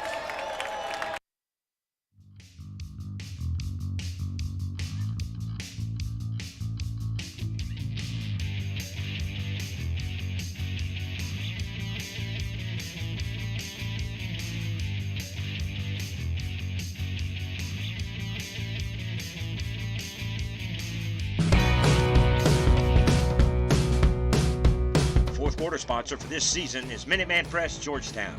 Minuteman Press Georgetown is your one-stop print shop. From business cards to signage and now turnkey mailing solutions for flyers, postcards, bulk mailing, and more. Minuteman Press Georgetown can help bring exposure to your business. For more information, visit mmpptx.com. Back here in the JCT Memorial broadcast booth, brought to you by JMT's. We go to the 4th quarter, brought to you by Minutemen Press of Georgetown. 35-14, the Eagles lead it over the Copperas Cove Bulldawgs. 12 minutes left on the clock here in game number 1 of this season. Next week, Wednesday night, 6 p.m., live from the Golden Rule at 606 South Church Street. We'll have the Eagle Nation Coaches Show live with Coach Chuck Griffin. Join us there at the Golden Rule. And then Friday night, back at Birkelbach Field for the home opener on Parents' Night. 1st and 10 from the 45 of Copperas Cove. Shotgun snap, handed off to Petter to the right side. Good block by Weisheimer. Cuts it back 40, 35, 30, down to the 25-yard line. A big run there by Andrew Petter. What a block there by Jacob Weisheimer. He got through and had that kick-out block, and that sprung Petter back on the cutback, Kelly, for a beautiful gain on a first down. When Tucker handed it off to him, I was thinking, man, Petter's going to be tired, but he's not there yet. I'm curious how many yards we have for Petter at this point. He's got to be well over 100, especially after that 60-yard touchdown run. We'll follow up with holding it in the side over here in our statistician. 11:30 left in the ball game. Shotgun snap back, handed off to Petter. Right side finds another gap. Up past the 20, down to the 15. It looks like they'll mark him at the 16-yard line.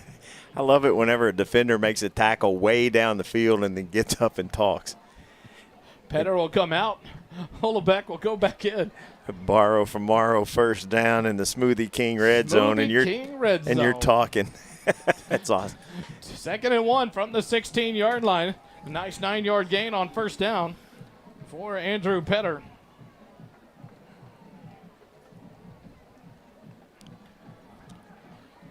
Holobeck back in there. He'll take the handoff. He'll stop, stutter back to the middle. He makes gut back. What a run. Up past the 5-yard line.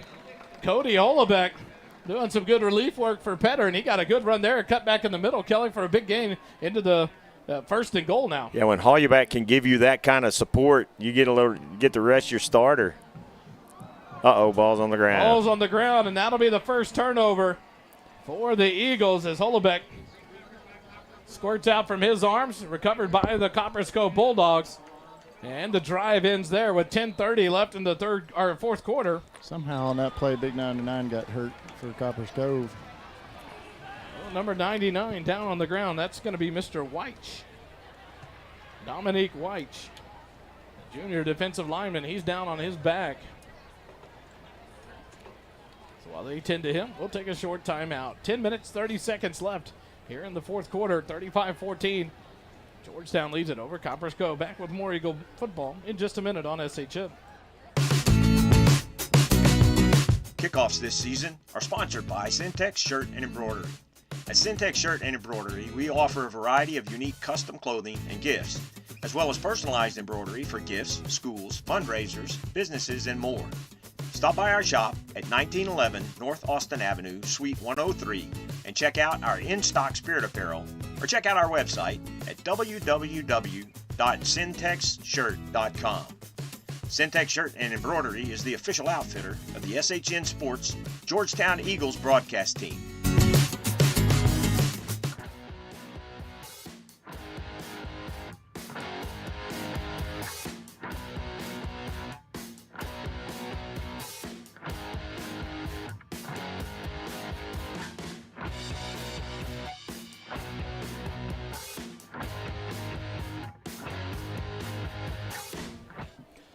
And 1st and 10 for the Copperas Cove Bulldawgs from their own 10-yard line. Swing pass out to the right side to Pierce. He'll make the catch and go out of bounds. Looks like he's just short of the first down. The unofficial SHN stats from Holden shows us Andrew Petter at 162 rushing yards so far here in the ball game. So Pierce went out of bounds a yard short of the first down, so it'll bring up a 2nd and 1 from the 19-yard line for the Bulldogs. 2 receivers left, 1 right.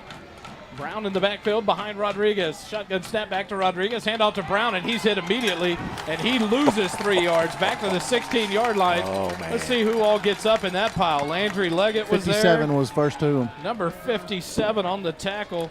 That would be Andrew Urban, the sophomore defensive lineman. And then number 14, Mason Goggins also in on that. Leggett, Goggins, and Urban hit Brown for a nice 2-yard loss back to the 17 is what they'll mark it. So it'll be 3rd and 3 for Copperas Cove. Boys, there's not a lot of experience on this defense, but I like what I'm seeing tonight. Aggressive, they attacked the ball well. They made some mistakes, missed some tackles here and there, but it bodes well with this lack of experience. Quick pass out to the near side, and it's off the hands of Pierce and incomplete. He had kind of found a gap there in between Faltasek and number 24. That's going to be Osice Presley, but unable to hold on to it.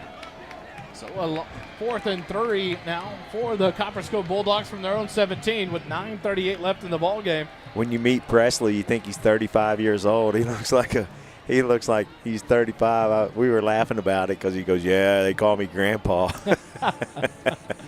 He's a good kid. He's only 5'8", 160 pounds. He's been in there shaking it up tonight. Drayden Dickman sits about the 47-yard line of Copperas Cove awaiting this punt from the Bulldogs. But you're going to see a timeout called now for the Bulldogs with 9:38 left in the ball game. We'll take it with them. Be back with more Georgetown Eagle football on SHN Sports.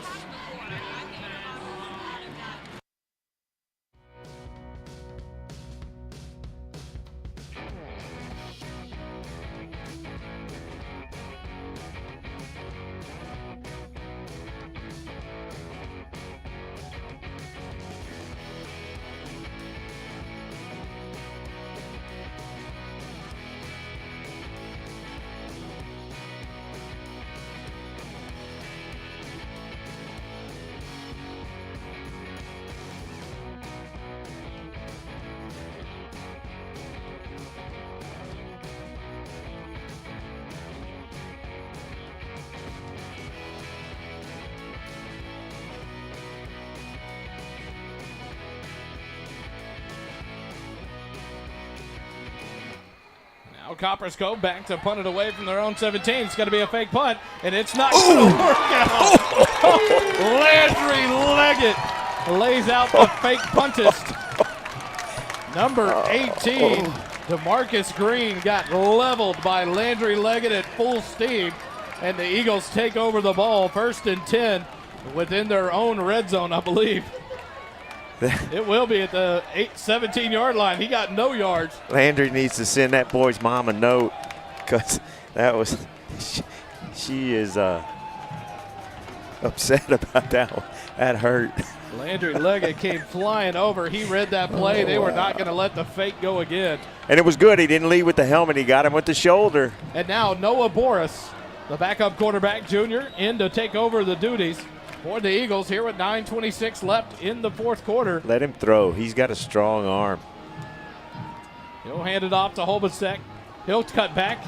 Left side gets up to about the 11-yard line. We're going to have to ask him how to say his last name. I think it's Holubek, but I could be wrong. He gets it up down to the 10-yard line. A gain of 7 on first down.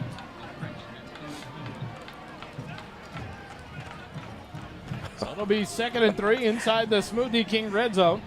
Hey, we appreciate all our YouTube watchers. Thanks for following along and joining in the chat. Back to Boris, and that snap went over his head. Noah Boris will scramble back. He'll recover it, but it's going to be a big loss back to the 30-yard line. And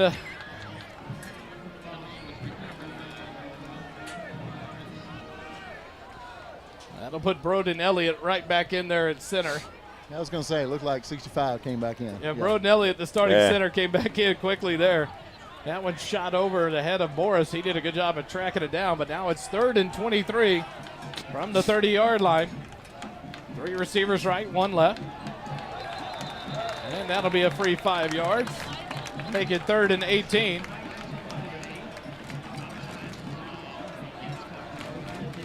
Number 44 whistled for the offsides there for the Bulldogs.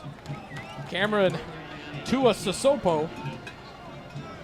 And now that'll bring up 3rd and 18 for the Eagles from the 25-yard line. Boris in the shotgun. Andrew Petter back in there, offset to the left. Shotgun snap back to Noah Boris. He's going to go near side, and does, but off the hands of Marquise Dominguez, and you won't see that many times this year. It's incomplete, and that brings up 4th and 18 now for the Eagles. Marquise was thinking about how he was going to celebrate that touchdown. Now, here we go. They're going to bring in Aaron Guzman to attempt a field goal. This would be the G-Town Lumber and Supply field goal attempt, owned by Aaron Guzman's parents.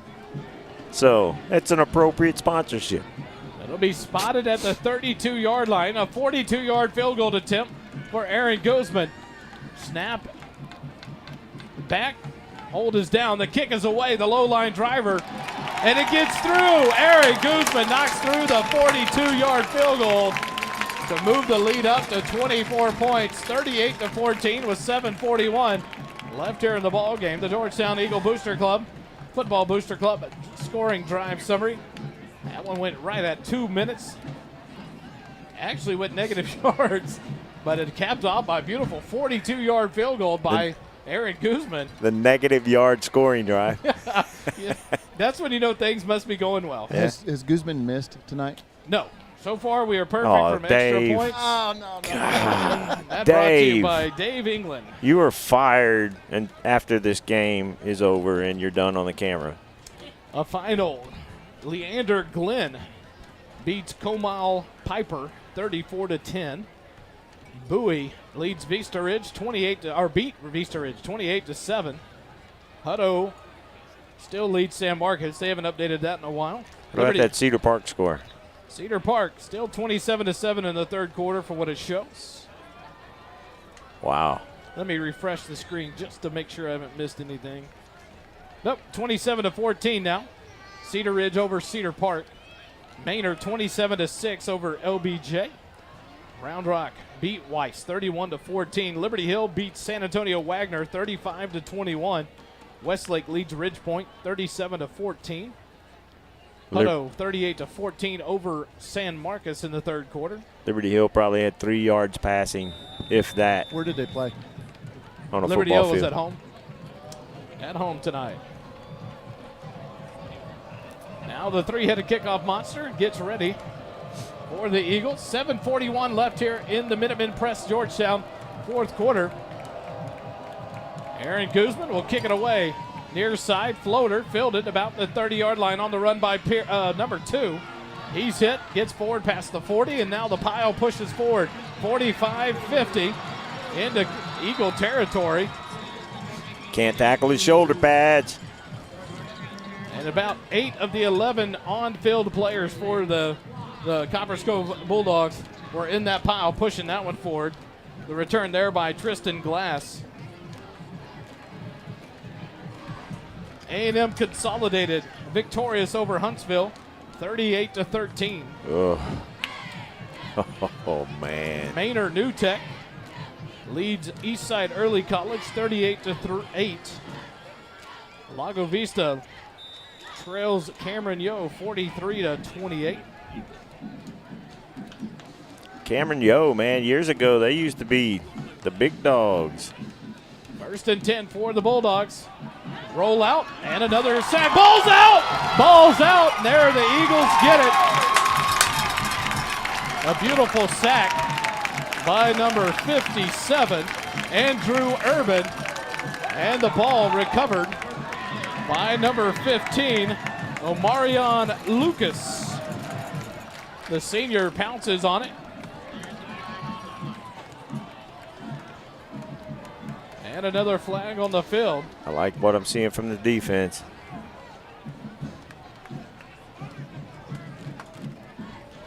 Not sure what the penalty is. But the sack there, Andrew Urban. We've called that name more than once. What a big sack as he threw Rodriguez to the ground. He didn't bite on the fake. Rodriguez rolled out to his right. Andrew Urban was there to meet him. Puts him down for the sack and the fumble. Another turnover for this Eagle defense. Dave, I tell you what, ever since you said it, this defense has responded. They had that short turnaround, and now they get it right back again. Good job by this defense. 1st and 10 for the Eagles. The borrow for Morrow first down at the 41 of Copperas Cove. Back to Boris. He'll hand it off to Justice. He's hit immediately, and that should have been a penalty on number 56. He actually picked Justice up to slam him down. You cannot pick a player up off their feet to throw them down. Dave, Michael Reyna in the comments on YouTube said, no, Dave, that's like a copper firefighter saying it sure is quiet tonight. Michael Reyna, detective That's for right. Travis County Sheriff's Department. My bad. Party foul, guys. Dave's microphone will be cut short next week. He'll be in timeout. Michael Reyna, a buddy of mine that's actually a police officer, a detective for Travis County. That's funny because that is true. You just like, as soon as someone says it, you're like, you're done. Oh, yeah. 2nd and 11 for the Eagles. Shotgun snap high. Good job of Boris to get it down. Hands it off to the running back, number 20. That is going to be Isaiah Justice, his second carry. Holding on the offense, so that one's going to go backwards for the Eagles. So instead of 2nd and 11, that's going to back it up 10 more yards. Weisheimer comes out. Cohen Whitman checks in the wide receiver court over to the right side. Dickman and Marquise Dominguez have checked out of this ball game for the Eagles on the left side. Weston Bruce split out to the left side. 3 receivers right. Boris in the shotgun. Offset Justice to his right. The clap, and now a look over towards Coach Beatty. 5:27 left in the ball game here in the Minutemen Press fourth quarter. Justice now to the left side of Boris in the shotgun. Snap back to Boris. He backs up 3 or 4 yards, throws it across the middle, but it's just high over Bruce's head, incomplete. I wonder who was wrong. Looks like Bruce he thought it was going to be about 5 yards deeper, and Bruce had cut it a little shorter on that in route. Yeah. And you see that, I said, Kelly, you saw the arm straight to Boris there. Right. He threw a fastball across the middle. Now the signs go up on the near side. Calling out the play. 3 receivers right, 1 left. Weston Bruce, the lone receiver left. Justice offset to the right of Boris, near side hash mark. Shotgun deep, back about the 41. He'll take possession. He'll roll out to the right side. Now it's a false start. Blown dead. Kelly, tell us why the offensive linemen are moving around. Different plays. They set up differently. What's going on? So they'll pull. It's a protection thing. You don't see it a lot because usually your left tackle stays your left tackle, but sometimes the tackles are switching sides. And I don't know why, actually. A lot of movement, but now 3rd and 27 from the 42 of Georgetown. In motion goes Whitman. Boris gets it, rolls right. He's almost tackled. Now a flag in the backfield. And Boris is sacked over on the far side by number 44 for the Bulldogs. Cameron Tuasasopo.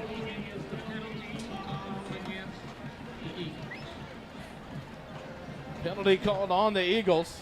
That'll be declined. They'll take the result of a play, and that'll bring up a really long 4th down, about 4th and 30 now for the Eagles. So when you look at the final stats about total yards for the Eagle offense, it's got to be a little skewed here in the 4th quarter. And now the punt team comes on, and we get to call his name maybe more than anyone else tonight. Aaron Guzman on to do the punting duties. He's been busy kicking field goals and extra points, and now he'll come on for the 2nd time to attempt a 2nd punt of the night. The ball sits at the 42-yard line of Georgetown. 4th and 29. 4:45 on the clock, and it's running here in the 4th quarter, brought to you by Minutemen Press of Georgetown. Guzman backs up. He'll take the snap at about the 27-yard line of Georgetown. Gets it. The punt is away. Low line drive. Fielded at about the 21. Receiver almost falls, gets back up, and then he's hit out of bounds at about the 33-yard line. Good coverage there. Blocking the back, but that's all right. And that'll be a 1st down now for the Copperas Cove Bulldogs. So you'll start to see these substitutions on defense, Dave, and here's where we go into the depth of it and this total scheme and the total buy-in by these defensive players with Coach Nicky's new system and his new energy. How do the backups? They're getting some valuable minutes right now to get out there and play, and how do they respond like the first team seems to have done tonight? Yeah, I think they'll respond well. Looks like we've traveled a few more kids than we expected. I've talked to one of the parents at halftime, and their sophomore has traveled with the team up from JV, so they're filling in the gaps. 1st and 10. Rodriguez gets a snap, turns around, hands it off to the running back. We'll find out who that is. It's a new running back, Craig Brown, not in there. Looked like number 12 or 22. Man, that 55 is just a big human. I'm glad I don't have his grocery bill. So a gain of 4, 2nd and 6. Copperas Cove, 4 minutes left in the ball game. Copperas Cove huddles up. Rodriguez in the backfield at quarterback. Running back right behind him. Snap back, Rodriguez looking to throw. Pressure up the middle, and he escapes free. Wow. How'd that happen? A little Houdini action there. He wiggles free and gets all the way up to about the 41-yard line. It's going to bring up a short 3rd and 4 down for the Bulldogs. 3:25 left in the ball game. Looks like the running back is number 38, Marcus Nash, senior. On to for the Bulldogs in place of Craig Brown. 3rd and 4 for the Bulldogs. Shotgun snap back, handed off to the running back Nash, and he's up the middle, breaks a tackle, and here comes the pile. And now Eagles push back here. And the pile goes backwards about 5 yards, but they'll blow it dead. Boy, they let that go a long time. And then came out Presley and Nash. Ball still fighting for it. He got up to midfield, and it'll be a 1st and 10 for the Bulldogs. 38-14 to score. The Eagles lead it by 24. 2:59 left here in the ball game. Once again, appreciate all you watching on YouTube. And if you live in Georgetown and you can visit some of our sponsors, please do. Let them know you saw their ad on our show. Absolutely. Rodriguez back to throw, throws it out left, but outside the reach of Tristan Glass, the receiver out left, the sophomore receiver.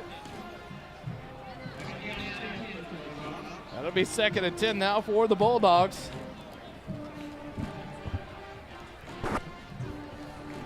At the midfield stripe, 2:38 left in the ball game.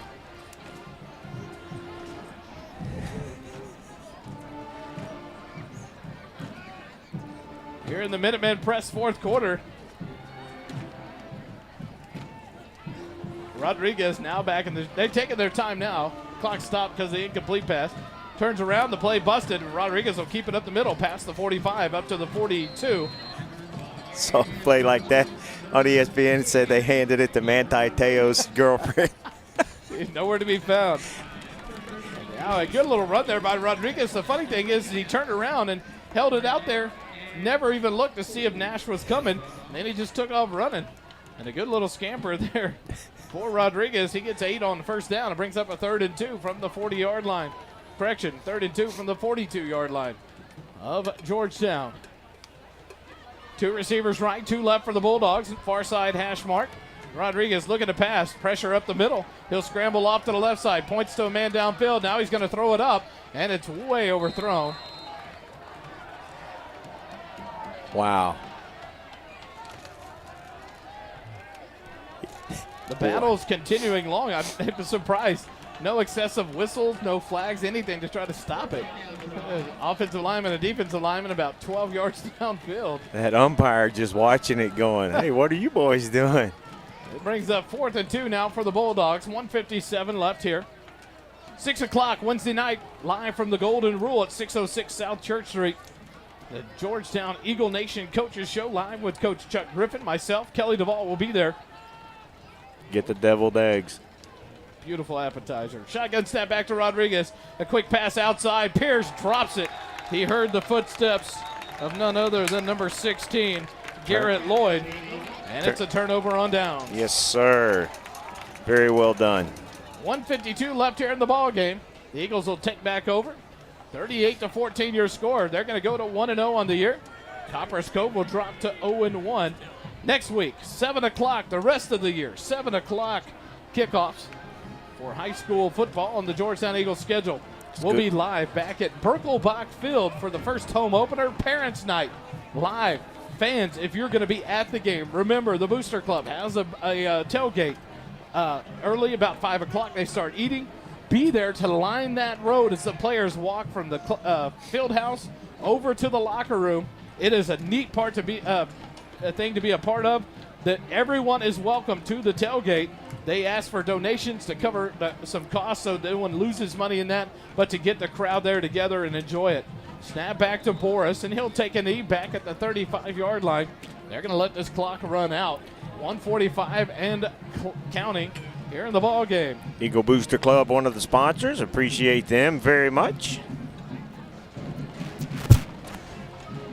Doppler Dave England is going to take off down towards the field. So hopefully Boris doesn't keep going too far back. I know. From the camera view. Not going to have to snap it too many more times. 1:15 left on the clock. They'll take all the time they can. Let it run down before they snap it. Minuteman Press, Georgetown, 4th quarter. Boris will take a knee. 1:06 on the clock. They'll have to snap it one more time. Ball spotted back to the 33-yard line. The Eagle offensive line will back up. They'll wait for the time to count down. One more snap and the Eagles will be victorious. It'll come to an end. 38-14 will be your final. The victory over the Copperas Cove Bulldogs. Noah Boris back to the shotgun snap. Ball gets snapped back. He takes a knee, and that'll take the time off the clock. 25 seconds as it counts down. Your Georgetown Eagles are victorious over the Copperas Cove Bulldogs. The Eagles played a good game, Kelly. Some things to work on, your special teams, a couple of mental lapses, some penalties that really hurt you. But overall, I think a good outcome to think of a lot of new schemes into play with this team, a lot of new key position players on this team, and I think overall the performance, go back to two names that come out, Andrew Petter and Drayton Dickman. And they did great jobs tonight. You're always curious whenever these guys get their first start, and Tucker did a great job tonight. I tell you what, you got to give credit where credit's due to Tucker Griffin. Comes in on his first game and does a great job of managing his first game. Yes. Moving the ball well on his passing attempts. Didn't take too many sacks. Did a good job of breaking the pocket and scrambling when he had to. I think only sacked one time tonight. And so just did a good job at the helm in his first game as a starter here for the Georgetown Eagles. Drayton Dickman had a big night, a big catch there for that touchdown. So you love to see that. Marquise Dominguez, a rare drop that you saw there, but he had a good night. Several catches on quick outs where he breaks tackles. He had a touchdown there in the first half. And then Andrew Petter, what a ball game for Mr. Petter. He had over 160 yards rushing, 3 touchdowns. What a performance by the junior running back. Let's take a quick timeout. Dave's down on the field. We'll try to get a hold of him as he gets in touch and tries to get Coach Chuck Griffin. Quick timeout, back with more Eagle football in a moment.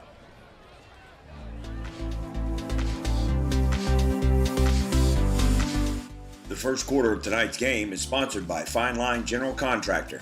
At Fine Line General Contractor, we are dedicated to meeting and exceeding our clients' expectations in Central Texas. Fine Line offers a wide variety of construction services, including budgeting, design assistance, scheduling, project management, and more. Fine Line General Contractor, committed to building excellence and relationships. Visit our website at finelinegc.com or call us at 512-590-8392.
Back live here in the JCT Memorial broadcast booth, brought to you by JMTs.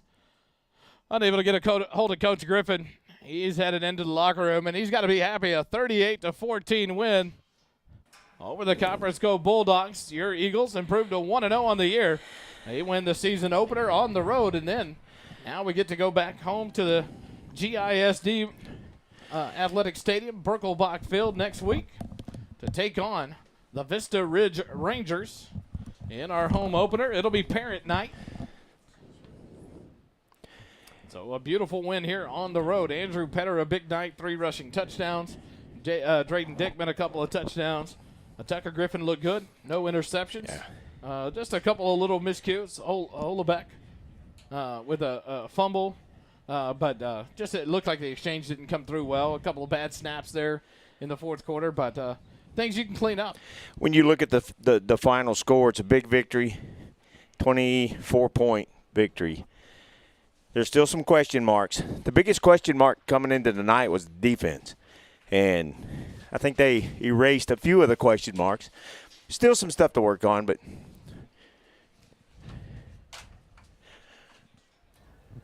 defense really was a big part of this game. Of course, I really like the running game of tonight.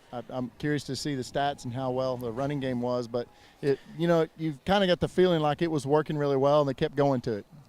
Yeah, and Andrew Petter picked up right where he left off last year, Dave. Right. Talking about that running game, Andrew Petter breaking that 60-yard run to open up the second half, but just hitting the holes, the cutbacks still there, getting bigger, getting stronger, getting faster, but still with that shiftiness, hard to bring down, and he's not afraid of contact. And I thought that proved well tonight. That running game really was good. But I think you're right. Defensively seemed to be where the questions were going to be. You have an N. Lewis back. You have a Michael Valenta back. You have Jacob Faltasek back. You have the Leo Diaz back with experience. And then you bring in Daniel Obina. But then you bring in a whole new scheme. And this defense responded. Yeah. You had a tough running back there. Craig Brown was impressive. He had a good night on the ground. And this defense bottled him up most of the night. And you got to have that bend don't break mentality against some of these players that you're facing off against some good talent. And I thought the defense did respond well. They answered a lot of questions. There's still some questions out there and things to fix. But overall, I think Coach has to be impressed or happy with the outcome, but then the effort on both sides of the ball. yeah, and here in the Fine Line General Contractor post-game wrap-up, we find out from our official statistician, Holden Tuma, that I don't think he can hear us anymore. Anyhow, he had 104 yards on 7 carries in the third quarter. Wow. Yeah. So it's you love to see it. The names that you thought would produce produced. Yeah. Landry Leggett stepped up, played well, made some big hits. The big hit on none other than that attempted fake punt. Drayton Dickman stepped up, played a big game. Andrew Petter played a great game. You saw things on the defensive side. Obina and Valenta did well on the defensive line, stuffing that line of scrimmage and getting a lot of pressure on Rodriguez, making him make decisions that he did not want to make as quick as he was having to make them. And that's really what I was most interested in, was how's the defense going to respond? Because I know there's talent on the offensive side of football. I know that. Not real experienced. My big question is defense. Defense wins championships. So we are victorious here on the road, 38-14. We're getting a lot of interference from your mic, Dave. I had to cut it. We're getting some bleed through from someone else. 38-14. The Georgetown Eagles victorious on the road at Copperas Cove tonight over the Copperas Cove Bulldogs. Wednesday night, join us at the Golden Rule, 606 South Church Street, live for the Eagle Nation Coaches Show with Coach Chuck Griffin. Kelly DeVoll and myself will be there and bring you the Coaches Show live. Come to the back room, the event room, special event room. We'll have it set up, bring the show live to you. Special menu coming. One of the owners, Mr. McCormick, getting that prepared, and he's excited. I tell you what, the Golden Rule is excited to be involved. Cannot wait. Come out. And let's make this thing big and enjoy a great Coaches Show live at the Golden Rule Wednesday night, 6 p.m. live here on SHN. The next ball game, Friday night, 7 p.m. kickoff. Will be on about 6:30, 6:20. It is Parents' Night, so there'll be a lot of action before the game. They have to get it done at certain points. We were hearing them talk Monday at the Booster Club meeting. But that will be going on live, and then we'll kick it off at 7 p.m. against the Vista Ridge Rangers. Thanks for listening to tonight here on SHM. Glad to be back with you this season here for Georgetown Eagle football. That's a wrap from us here in the booth. For Kelly DeVoll, for Dave England, for our statistician, Holden Tuma. I almost said Nolan. Holden. And my wife, Jerry Ann, running the show. We appreciate you listening. And remember, it doesn't cost you a dime to be kind. Have a good night, everybody.